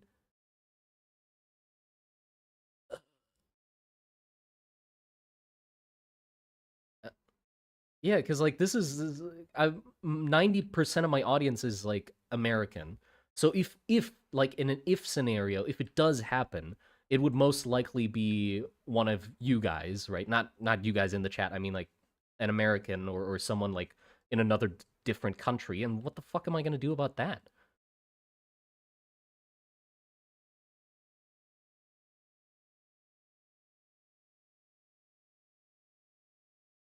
That companies can steal it from you and commercialize it without you being able to do anything. Well, the thing I think the thing that I can do about it would literally be because I have the thing, I would just it's free. Like just go to where they're selling it and say, "Hey, it's free." And just point to where I have it. Wouldn't that just be the solution? They steal it and sell it. Oh no, they're selling my 3D files. Guys, it's free over here. Just don't buy it from them and come and take it here. Is that not the solution? They do online court hearings now? Oh, cool. CCBYNC. Please look up CCBYNC. Okay,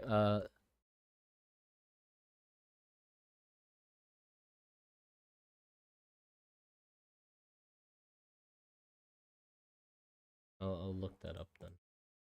Is it like a lot to read? I don't like reading. A Creative Commons attributes non-commercial. This license allows others to remix, adapt, and build upon your work, but only for non-commercial purposes, and they must give you credit for the original creators, according to the Creative Commons. Yeah, okay, yeah. That's pretty much That's spot on. That's what I want. Um, yeah, that one then. That one. I'll have to put that somewhere then, I guess. Probably like on the YouTube and like in the Figma file and where I have the models as well, like on the drive and stuff. Or like if we make a website, like then we can put that on the website.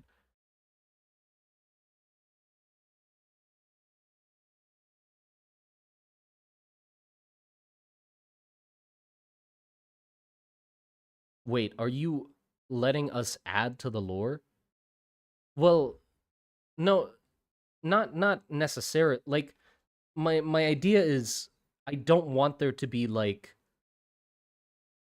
it's just you can use it. It doesn't matter what you do with it. I don't care if you change it or or or or completely throw stuff out and rework it yourself. Like there's just going to be what I make and that has its lore.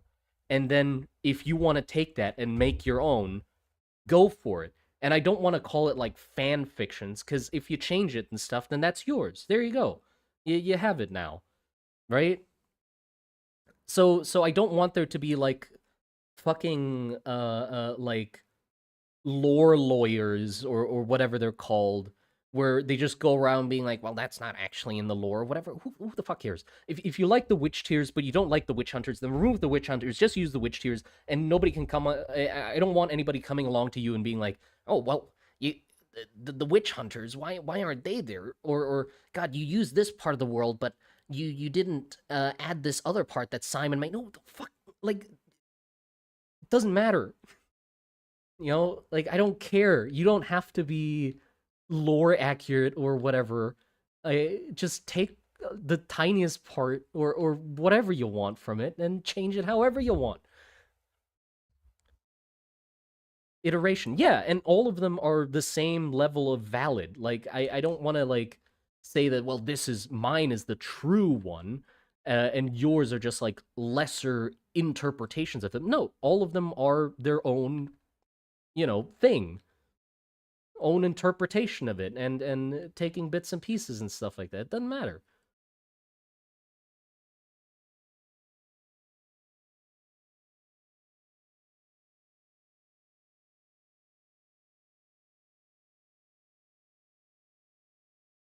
If not fanfiction, I guess fanfiction then.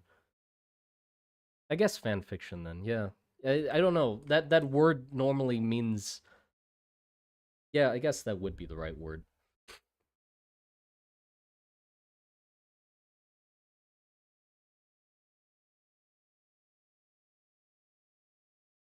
The scriptures say be chill. Yeah, like that's I I'll have to figure out the legal shit and how all that works. Cuz that'll be a whole bundle of tedious. I want to add the crown to this one, but it's a little cramped. I need to move all of these guys.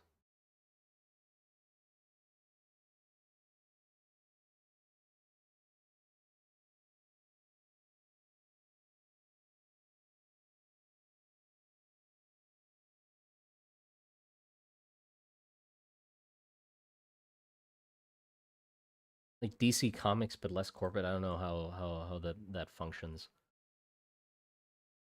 I don't know how those guys. Check the hair swirls on the back. They are the wrong way. It's going to make an impossible situation for the 3D modeler. Well, the idea is you just flip the swirl like somewhere in between. I guess. Hold on. Let me. Yeah. Let me fix that then. Just like after this one, we can just have the swirls go the other way.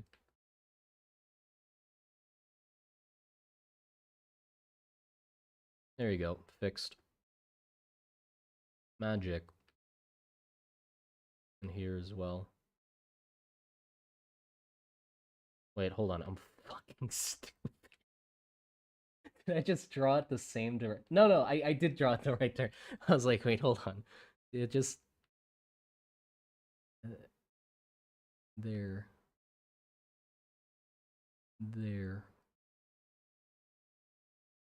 there, there you go.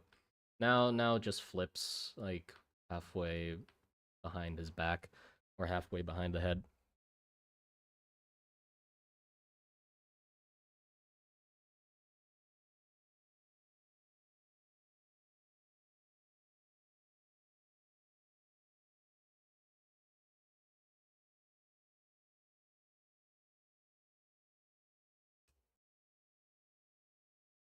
Yeah.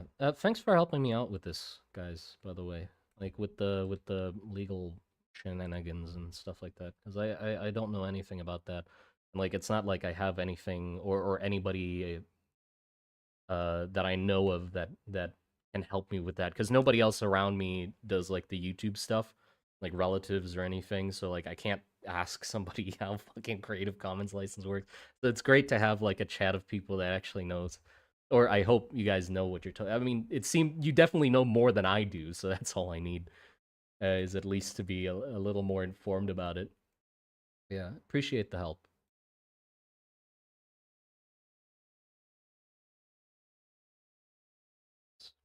C, Control C, Control C, Control V. Then you merge those together.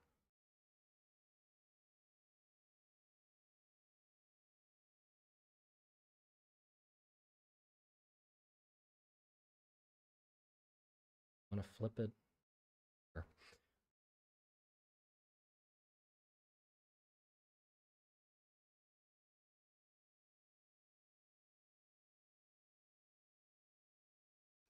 Let's add like a uh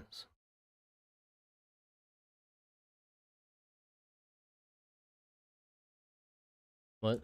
So the profile view of a cylinder includes less than 50% of the backside. Eh?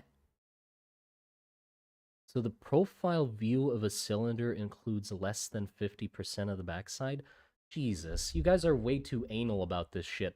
Like, you can, if you look at it as a 3D model, I don't think the 3D modeler's brain is gonna short circuit because the swirls turn like somewhere behind the ear, and he goes, "Oh, it doesn't perfectly match up with the backside.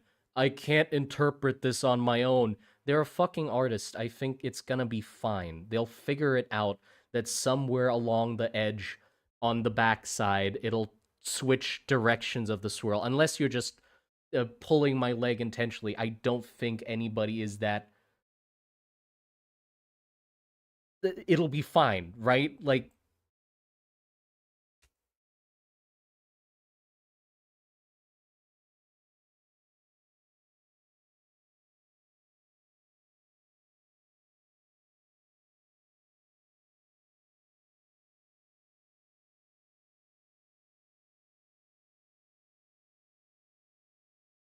what? Lol, I've never heard your voice before. You're hilarious. Thank you. Wait, you've never heard my voice before? How the fuck did you? How did you come here? Wasn't it from the YouTube channel? I mean, I speak on the. Oh well. Uh, I forgot that my the way I speak in videos compared to like live streams, and especially when I play games, is very different from each other.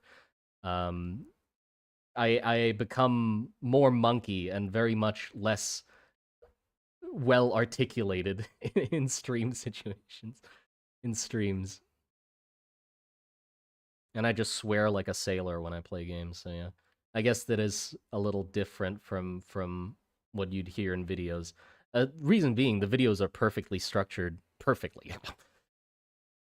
gloating. No, they're scripted fully, even the ums and ahs. Like I can't actually like ad lib scripts or videos for the life of me. I am terrible at just speaking into a mic.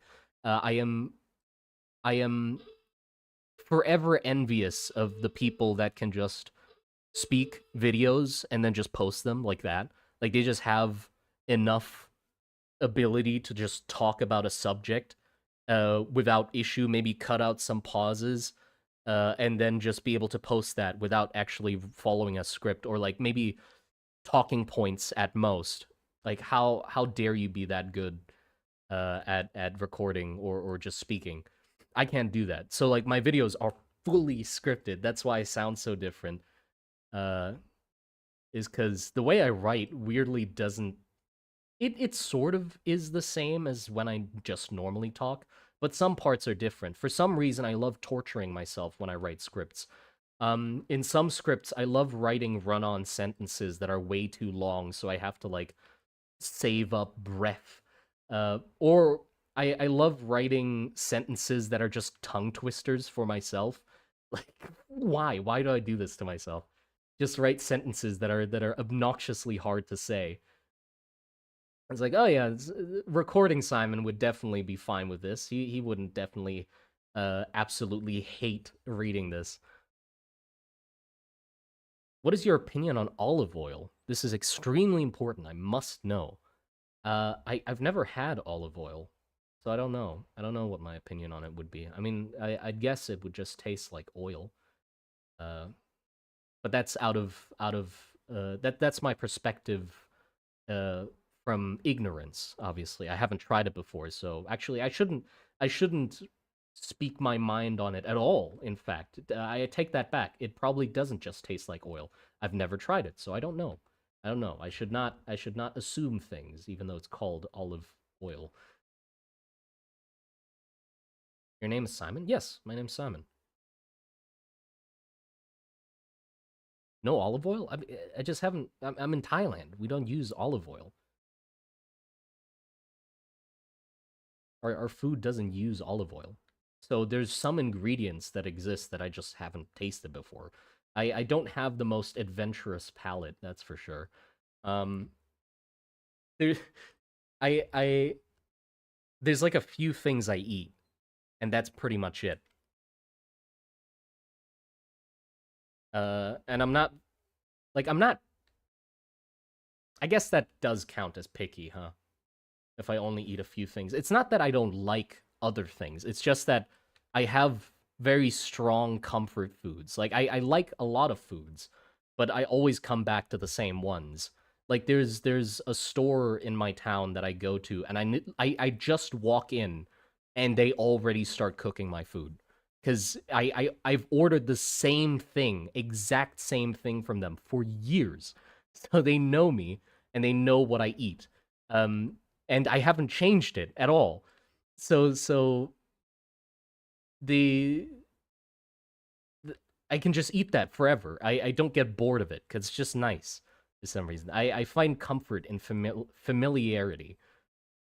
You know, I don't have a very strong urge to like explore new things and like find new flavors.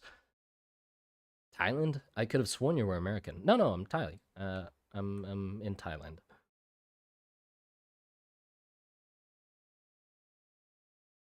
That's the best type of store. Yeah.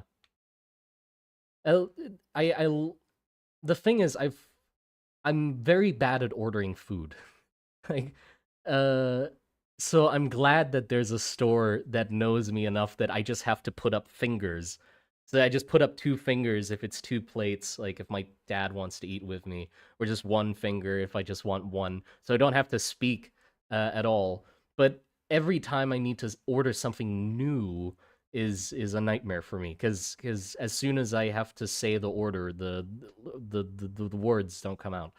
Um, and also they freak out to a certain, not freak out, but they look at me weird like, what what's wrong with him, why is he ordering something different? Like I feel like the cook is probably having an existential crisis in the back, like, what, was my food not good enough last time? Why is he changing his orders? He's never changed his order.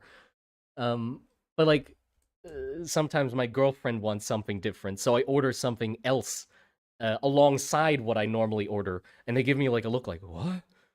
He's ordering something else? What the fuck?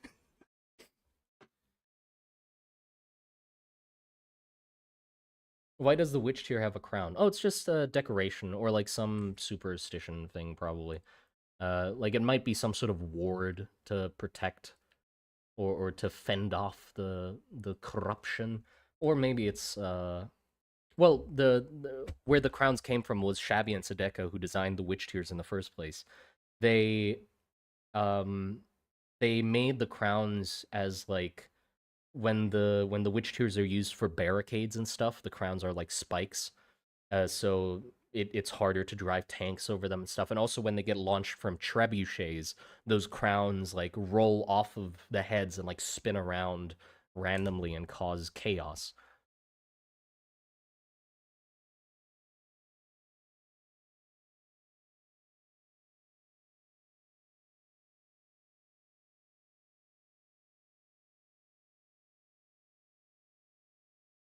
What the fuck?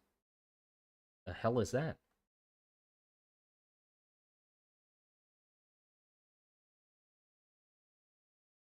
Get out of here. Ooh. Okay, let's see. There.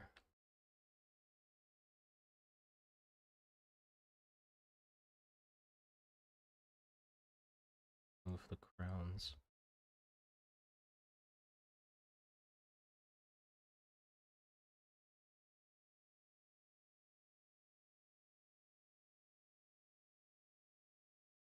Um. Mm, there you go. What the? What? What are these squares? Why is there random squares on my shit?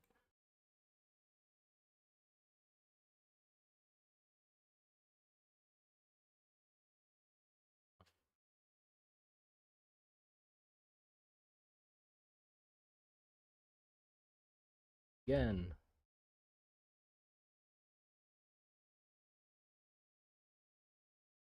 put it here.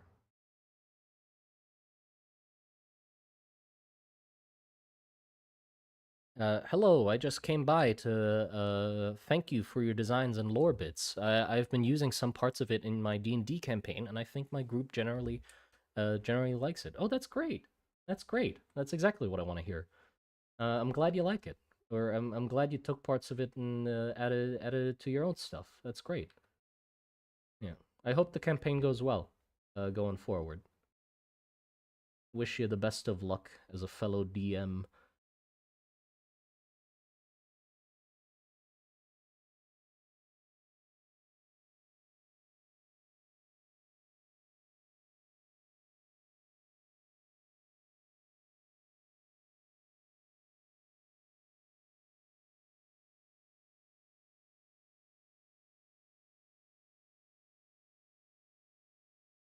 Go, and then we can put them together.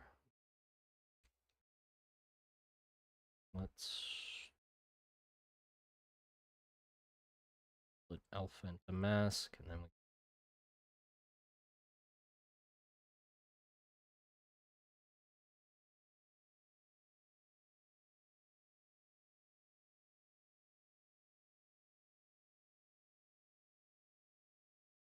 I think this one needs to be. Is it fine to keep it in the shadow like this? I think that's gonna not really help with telling the shape apart. Hold on. Guess I can.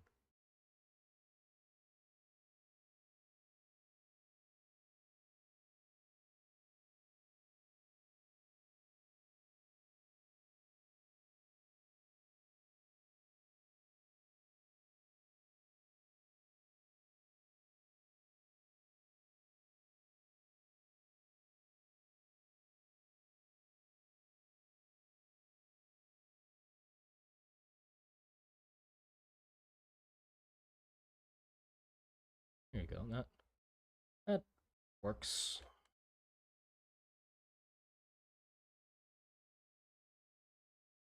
Shadow in the ear.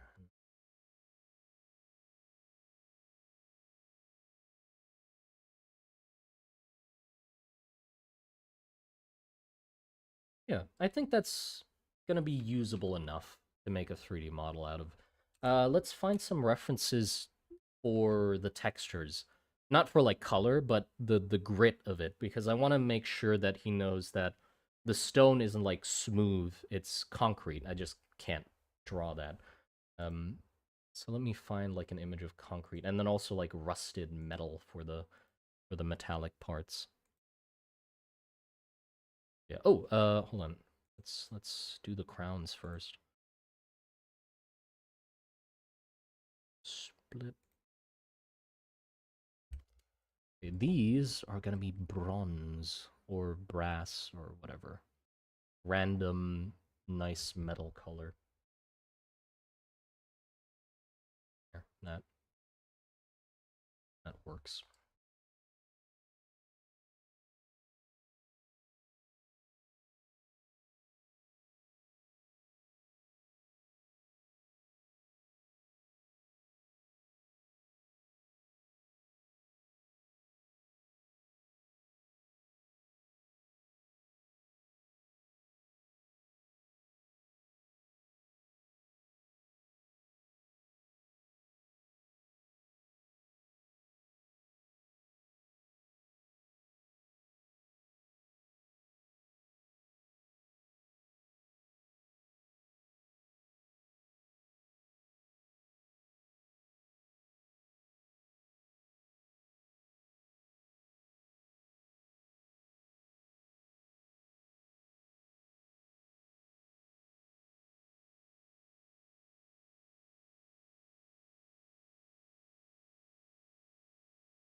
Would the concrete be infused with specific metals or herbs to add the substitute of containing the curse within? Yeah, yeah, of course. Yeah, whatever cool idea you're thinking of, yes, add those. Like adding stuff to the concrete or putting like talismans or weird trinkets into the concrete as well, or around the witch, or hanging talismans off of the witch tier, or like putting some offerings at the bottom of them, or painting them with some sigils or whatever, like that sort of shit. All of that, I like all of that.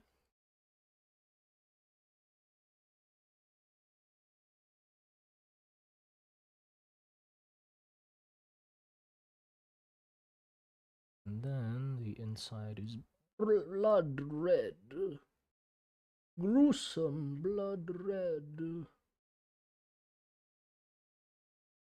spooky.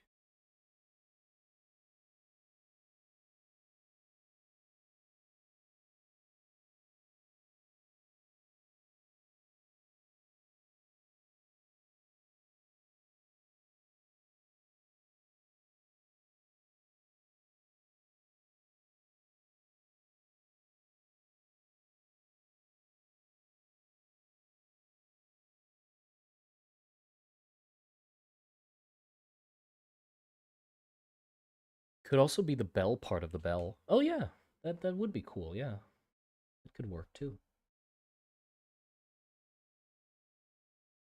Well, there you go. That's the design done pretty much. I think that's good enough to be used as a reference for a 3D model. It's not that complicated, so I think it'll be fine, even with the little discrepancies that you guys pointed out so nicely.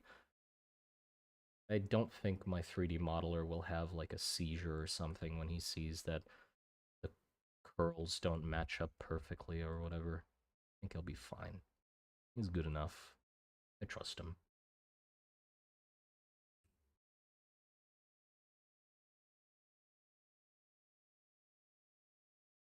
You got a hell of a rich imagination. Oh, no, no, no, no, no. This is not mine. This is not mine. The witch tears are Shabby and Sadeka's idea. I don't take credit for this one. Shabby and Sadeka, they fully thought of the witch tears and stuff. I'm just drawing them in my own style, but I literally didn't touch the idea because it's absolutely perfect. Like I love the idea that they came up with. Yeah. And most other ideas I also don't take credit for.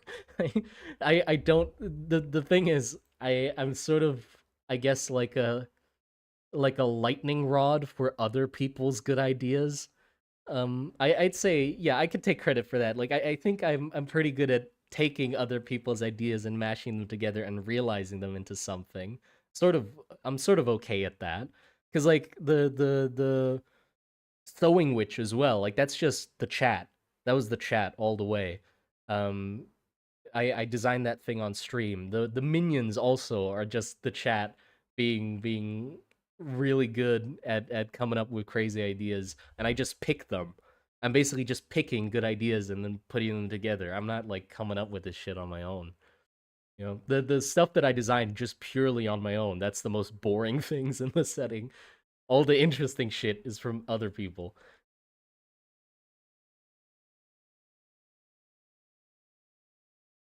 Yeah, what was I gonna do? Right, right, concrete. Gonna look up concrete.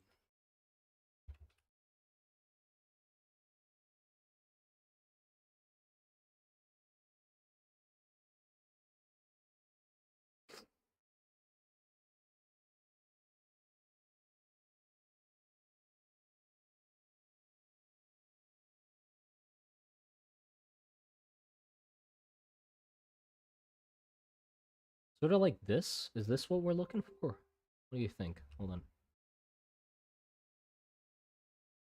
Like this kind of sort of porous, bubbly, but still smooth. Or let me look some more. Maybe I can find something.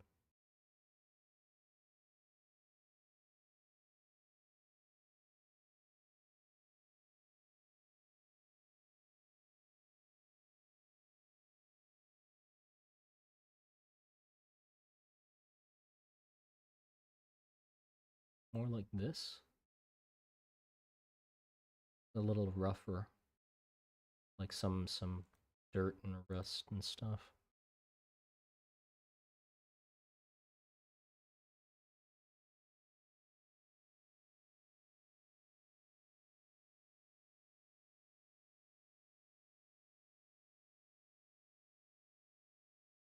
Ooh, get some pavement cracks. Reference would be.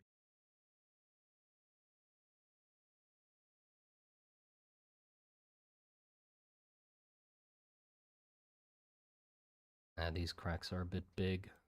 I'll put them in anyway. This.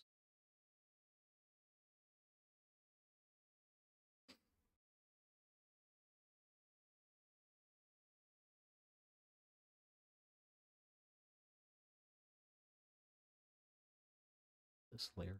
Oh, like that sort of. I think that's good, right? More cracks. Yeah, I'm sort of. I didn't really texture the tier as much. Like definitely there'd be more brutally broken tiers, but I sort of want to keep the design cleaner. Well, I'll think about it a little in a little bit. Let me find some. Uh,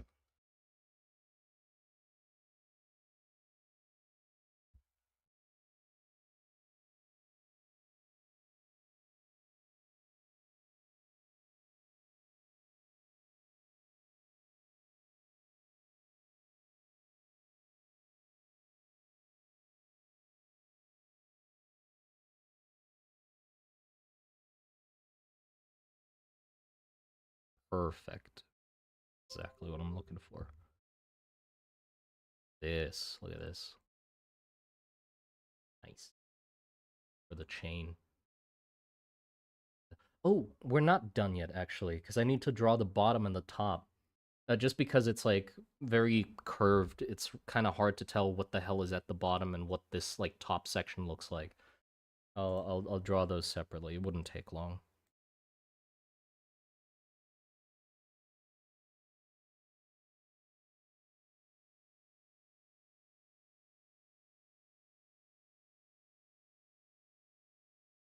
But, yeah, I'll just do that now. Um,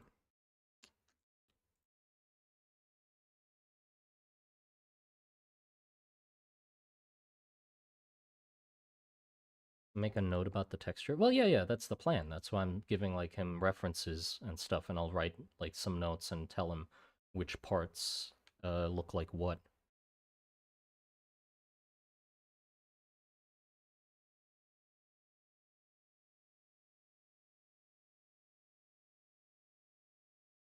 Uh, if these are cement, I don't think they'll get that crack. They're pretty round, so no sharp ends points us hanging away for potential collisions. Well, but think about this, okay? There's a realistic way to think about it, like you did, but then there's another way to think about it. What looks more interesting? It having less cracks or a lot of interesting like cracks on its surface? I'd say the cracks make it look more interesting, even though it might not be realistic. It helps inform what the texture or what the material is better, and also gives more interest to the surface rather than it just being smooth concrete. Yeah. And also, I guess we could just say, well, the witch inside deteriorating and the curses trying to get out causes cracking. So it might not be from the material like bumping against other things, but from the witch inside like degrading the material. That might work as well. Add bird shit. Yeah, I mean, yes, there would technically be bird shit on it as well. But I won't. I don't think I'm gonna get the guy to model bird shit. I think it'll be fine just to.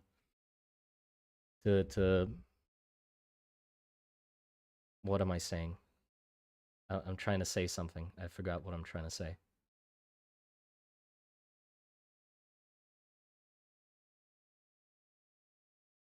Yeah, it'll be fine to leave the bird shit out of the model. If you want, you can add your own bird shit to it if you print it. Uh, and then if you'd like, you can add bird shit. Like some, you can probably use like some glue or something and then paint it to look like bird shit.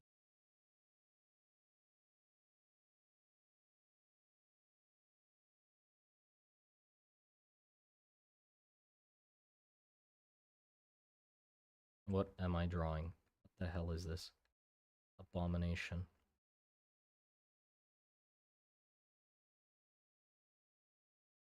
I just want to draw like a sort of perspective angle of the top thing because it'll help a lot in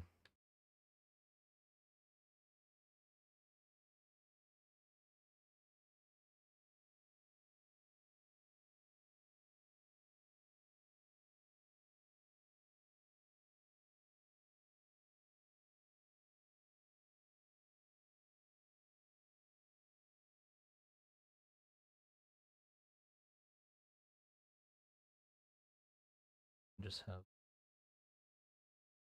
slit cut into it.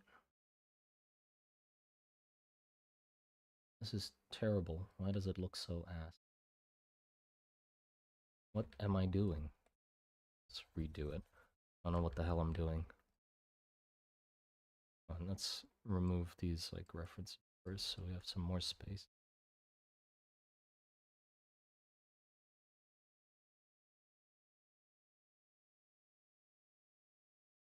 How's life on the inside of one? Not much. You'd be dead. It's concrete. It's a sealed concrete thing. So not much life, actually.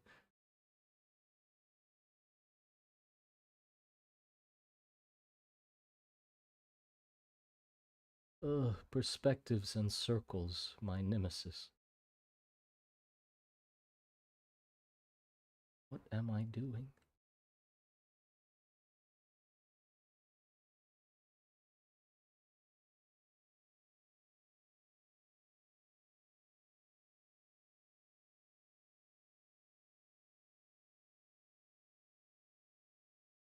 It's just like a simple flower sort of pattern at the top.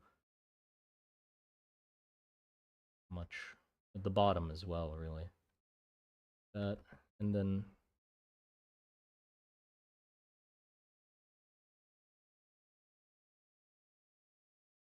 we can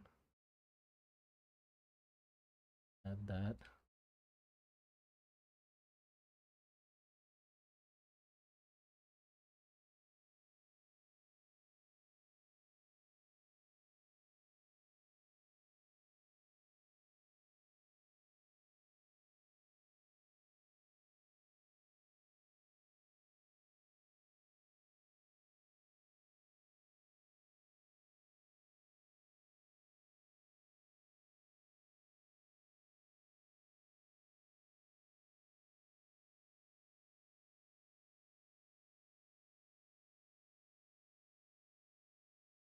I think that's good enough to sort of be able to tell what the fuck is going on.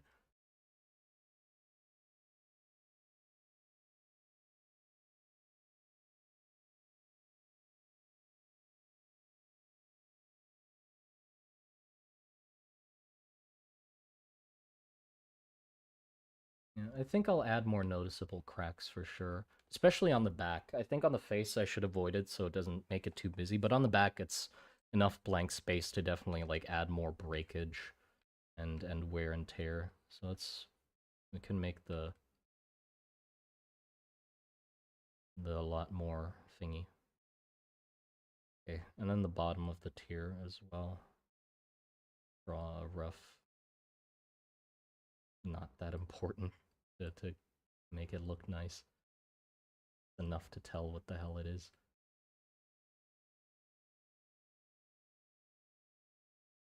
Again, just the flower pattern, but in this case it's stone, concrete.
I don't even think I need to color this. There you go. Okay, let's add some more distress on the design on the back. And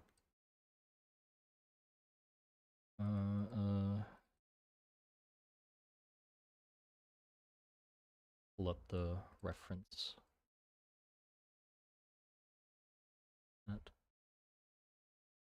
we can definitely add more breakage here on the back, especially around the top here. Oh, it'd be fun to see like a gap here where you can see the metal through the thing. Yeah, actually, hold on. Let me make that big, because that might be an interesting detail.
Yeah, so you can see like the metal cap is separate from the top, and then you can see like the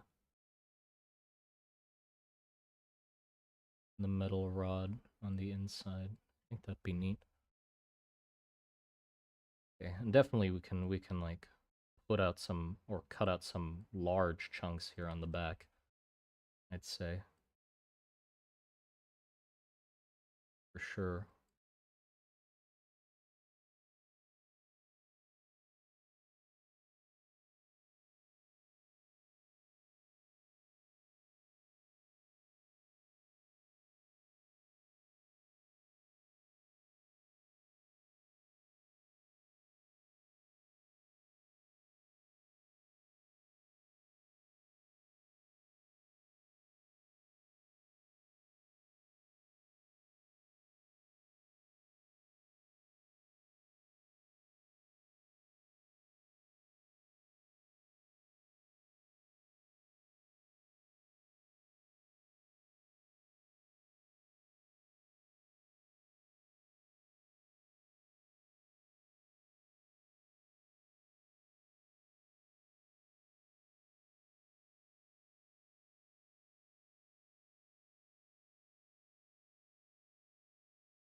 Are witch tears explosive? Ah, they should be. I mean, yeah, it would be interesting if they were, I guess. I didn't consider them being explosive, but there's nothing stopping you from putting explosives in them.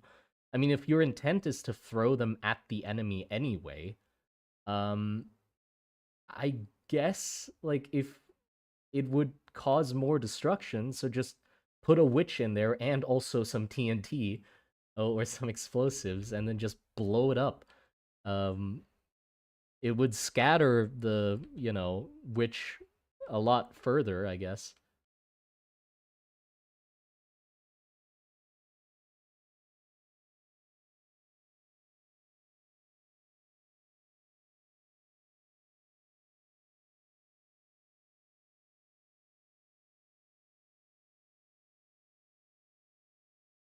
There you go. I'd say that's fine. Fine enough.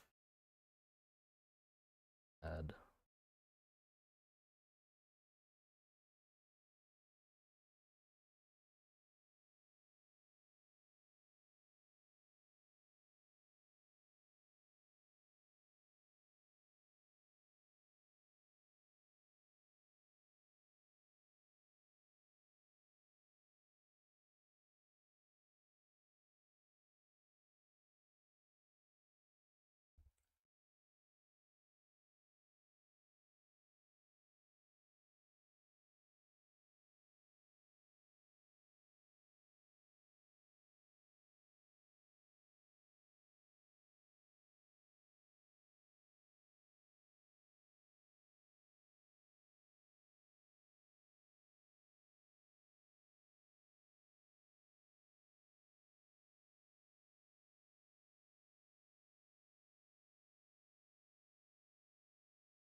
There you go. That works, I'd say.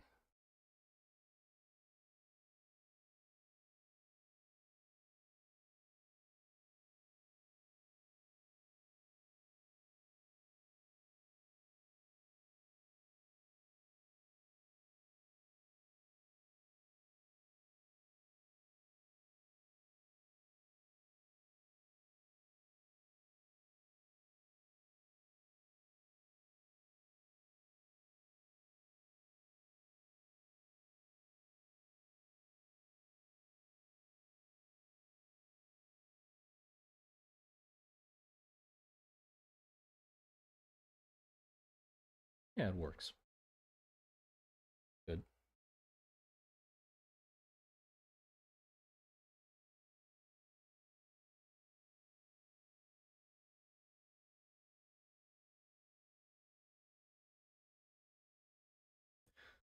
Okay, now let's put together.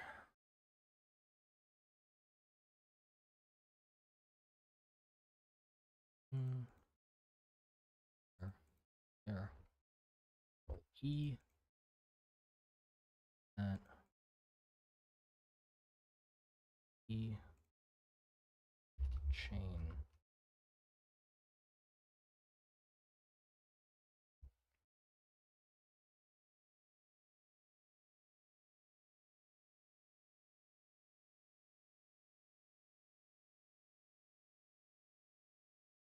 Nope.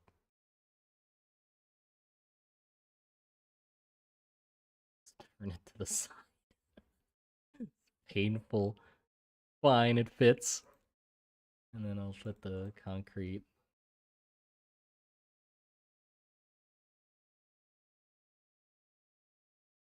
there. Perfect. And then, oh, right, those overlap. Uh-oh.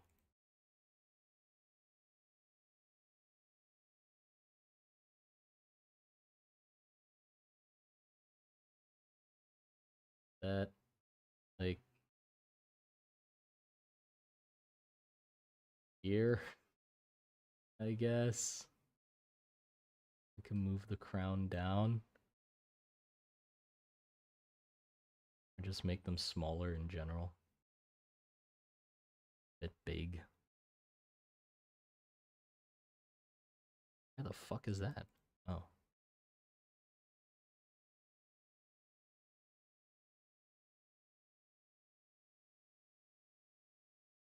Whoops.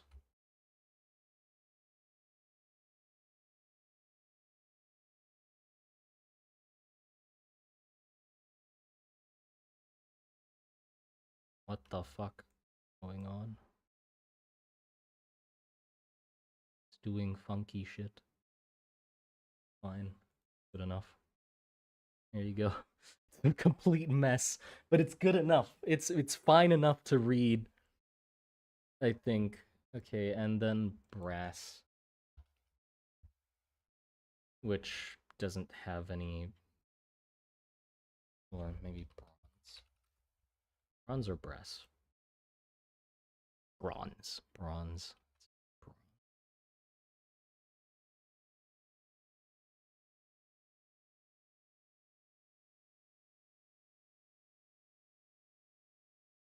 There you go. Okay, and now we just write a few little notes, and hopefully that'll be good.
What rough would be a good word.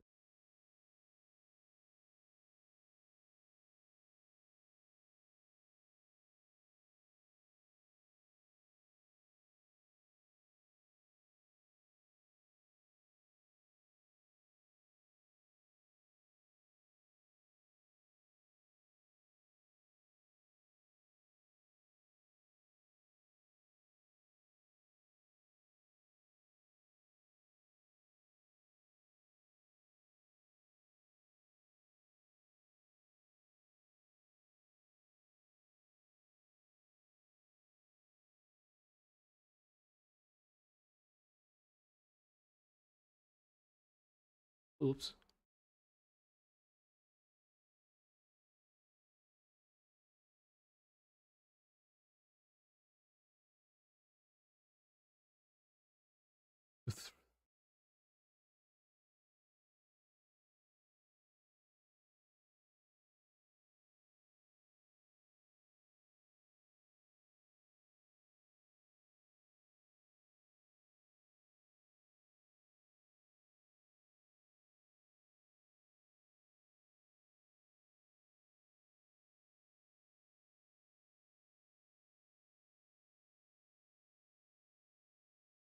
Okay, and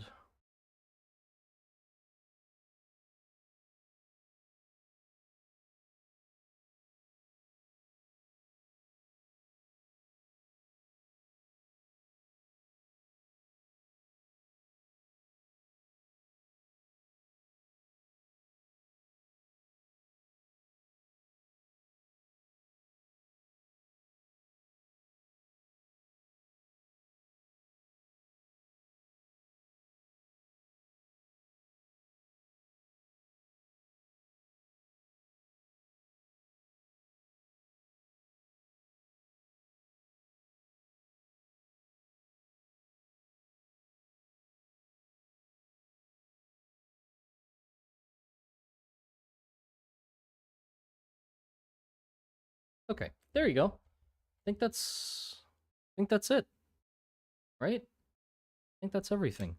Oh, I want some green on this actually. Gonna be. I completely forgot my favorite part of like these colored metals is to have that green, that statue goo.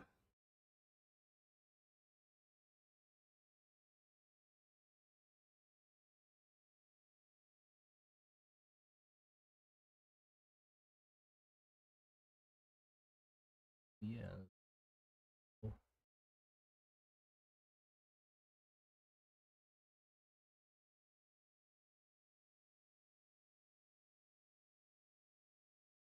There you go.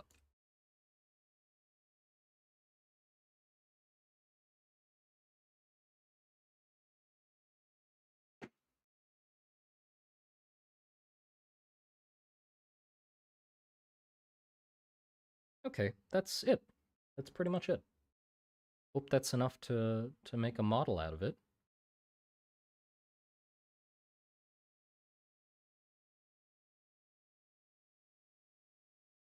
And then we can make a version with a hole in the top instead, so you can screw in something. Um, and then besides that, I yeah, I think that's the only variation I'd want. It's just separate crown, this, and then without the top thing, but a hole there instead. Okay, cool. Well, that's pretty much it. That's done, I guess. We're done.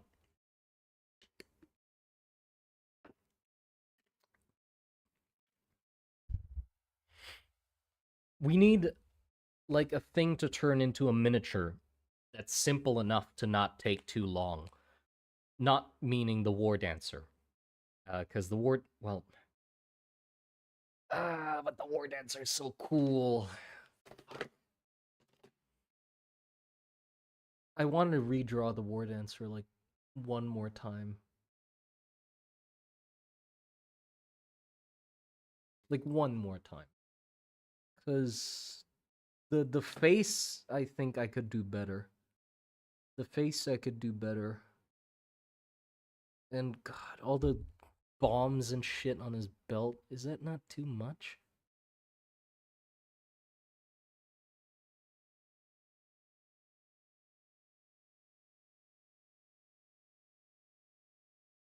I'm still not happy with the rat men either. Like the hatch folk, I think I can do better with them. So I don't want to make a model of those until I'm like fully happy with it.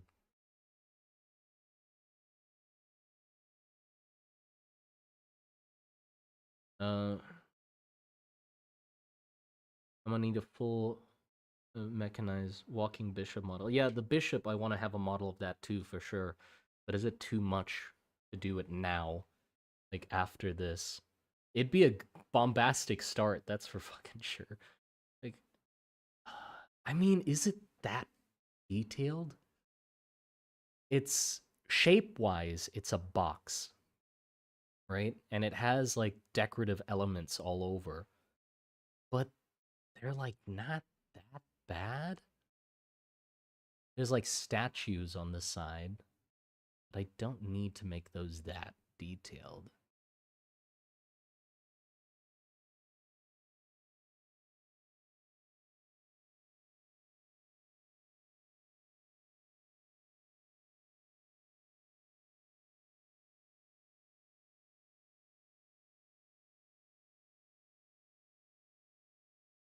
Hmm.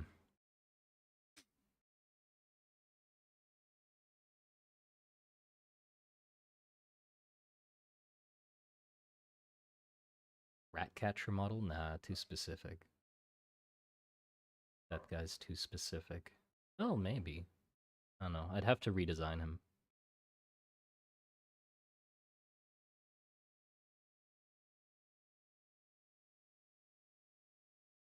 Hmm. Yeah, I'm not sure what I want to model next. I really want the tank. I really want the war dancer too. I guess the tank is a lot more iconic, I'd say. Like, it definitely sticks out a lot more than big buff guy in armor. There's a ton of big buff guys in armor. Uh, but also, like, okay, between the tank and the war dancer, right? Because, like, one of them's a lot more specific. It's a tank on walking legs, which means it'll be a lot harder to use in specific scenarios. It's a lot less flexible than the war dancer. The war dancer is a giant guy, buff guy in armor. You can use buff guy in armor in every fucking scenario you can think of. Like you can make up so many scenarios that miniature is usable in, right? But specifically, big tank would need like a world that had enough tech to make that possible, but then also a reason why there'd be a walking tank. You could make it like, I guess you could make it like a dwarven automaton. You could say that, like, oh, it's in some catacombs of a dwarven abandoned automaton, and it's still wandering the halls of the dungeon or whatever. Like, yeah, I guess you could do that.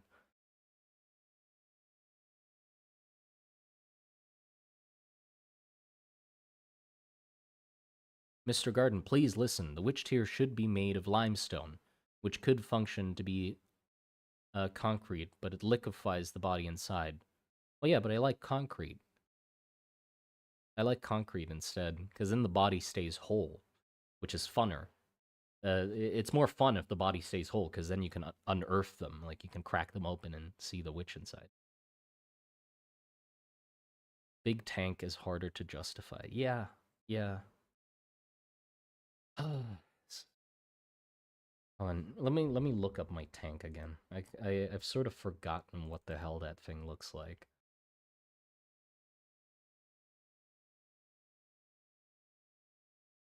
Where is Big Tonk? Big Tonk. Here it is. Here's Big Tonk.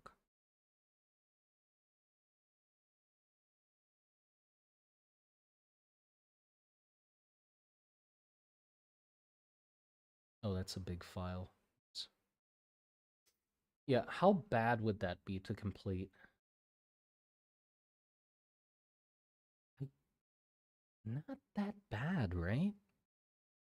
Do we have some 3D modelers in here? Like, it's mostly a brick, right? There's some, like, off angles and stuff, but besides that, it's a big square.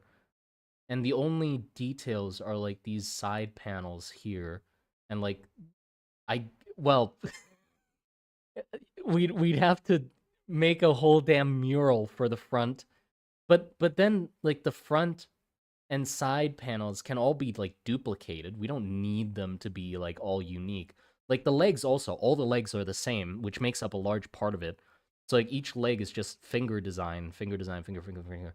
So all of those are fine. You need to make this only once and then just paste it 4 times on each corner. Then there's a rim here around the edge, which is just a fence. The head would be its own, like that'll need to be like properly. But then if you have like the panels here and the saints here on the side, you basically have two two versions, no, three versions of the panel. You have the big one in the front, which goes on the front and the back. Then you have these side small ones, which has one, two, three, four, five, six, and then the side plates would be a different one.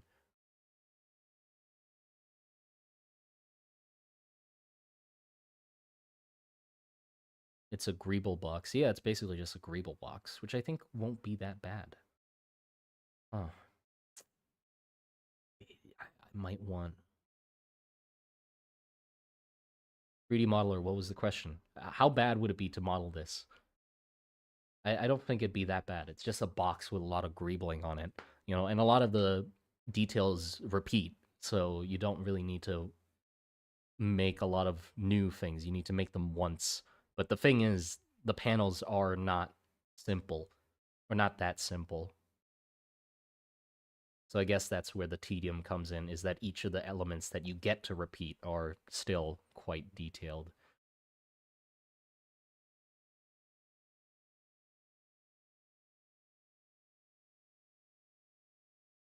It's going to take a while. Yeah. That's the thing. It's like I want to just sort of build up a library of models, but there's not really an easy way to do that because the easy models are also the boring ones, right? Like I can instead we can make a model of this guy, which wouldn't take long, I don't think. But hold on, this guy. Give me a sec. Where is he? Where is he? This guy, Tusky.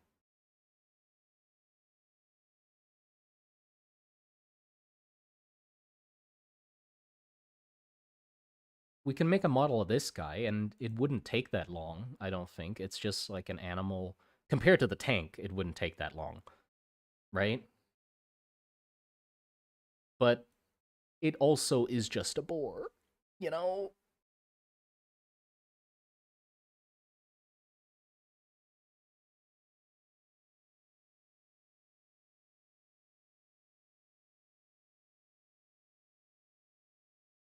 A month at least. Yikes.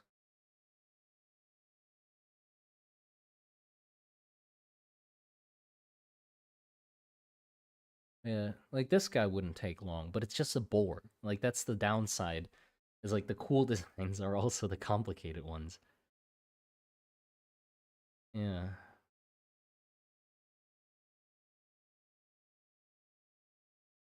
you'd lose all that detail. Well, you say that, but it isn't.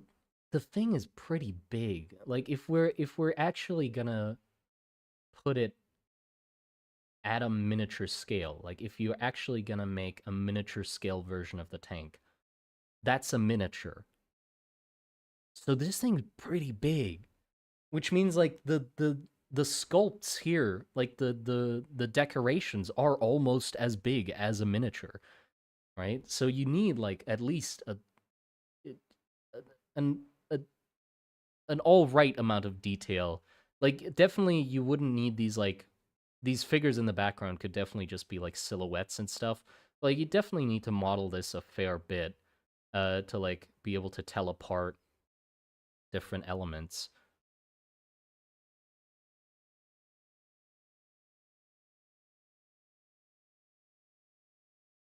I would copy off the net. Someone has already done it. Yeah, that's also like I don't know if people need another boar. There's so many boars already, but like, and there's also so many guys in buff armor already. Like, I feel like I need to be like really picky with what to turn into a model. At least for now, because I don't have the budget for a lot of them, so I really need to choose my battles and which models are really worth investing into for now.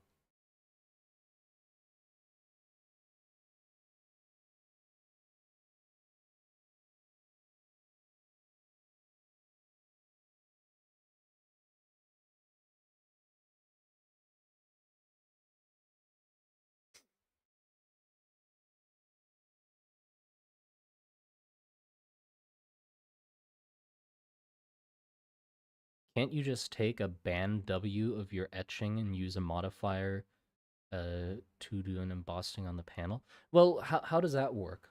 Like, does it just do like it's either flat or cuts in? So it because these are sort of sculpted outwards. They're not just it's not like the surface isn't this. If we're looking at it from the side, it's not like just this and all the parts that are outlines just bump in so they cast a shadow or a darker. It's like this whole panel would come out like this on these decorations, and then it would sink in, and then where the figure is, it would bow out. So it's basically a sculpt fully. Height map. A height map would work, but like that wouldn't that mean that I'd have to like properly whoops, like properly render it out perfectly? That's what I was thinking. Yeah, how would I what would I need to do to make like a height map possible?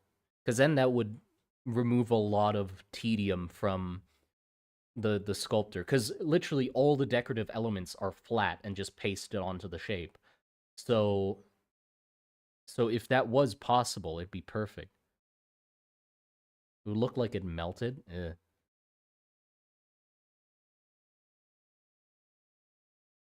The cursed ones, like the Burleman. Yeah, those are interesting, like Birdmen,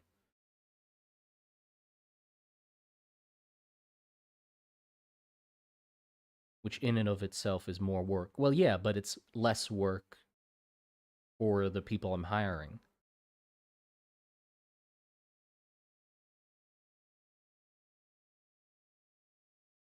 Someone needs to make a TTRPG using these miniatures if they have no. Don't make a TTRPG. Just play your TTRPG that you already have and just put these into it. I don't want to make a new one because there's no point. There's already a TTRPG for everything that you'd ever want. Um, but we can make stat blocks for our designs that fit with already existing TTRPGs. That's the plan. And as I said, it would make for a good base. It still needs a lot of work. Oh, I see. Okay. Well, yeah, it would at least be a good base. So I can like make all the reliefs into like clean plates and then just have them embossed it onto their 3D model and then work off of that.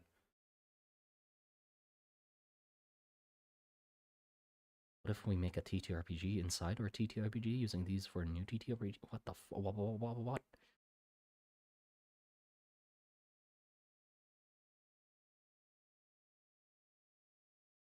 Yeah, I'll have a think about it.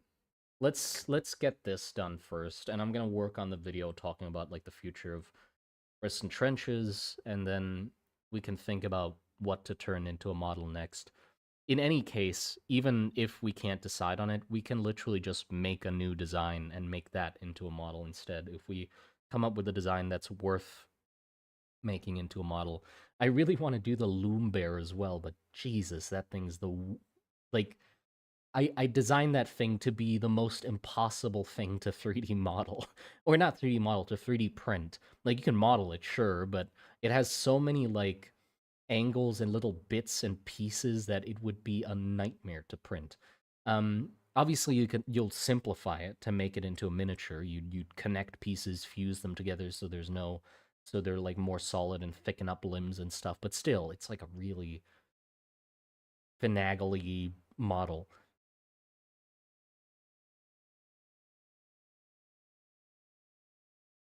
But because the brush tip could use kind of funky, all the pixels make things weird. I don't know. Drawing programs well. Would it be better if I used like just a hard edged brush then? Like if I just drew everything in this like that, would that make it a lot easier to work with?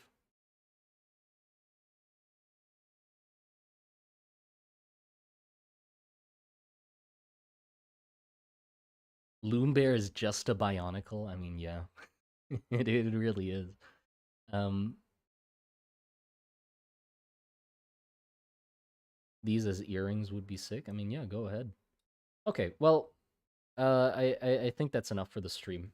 I'll have a lot to think about afterwards. But yeah, I hope you guys enjoyed it. We actually genuinely finished something on a stream, which has never happened before in the history of the Monster Garden, is me starting a drawing and actually finishing it at the end of the stream. I would say that is something to celebrate. But anyway, take care. Take care, guys.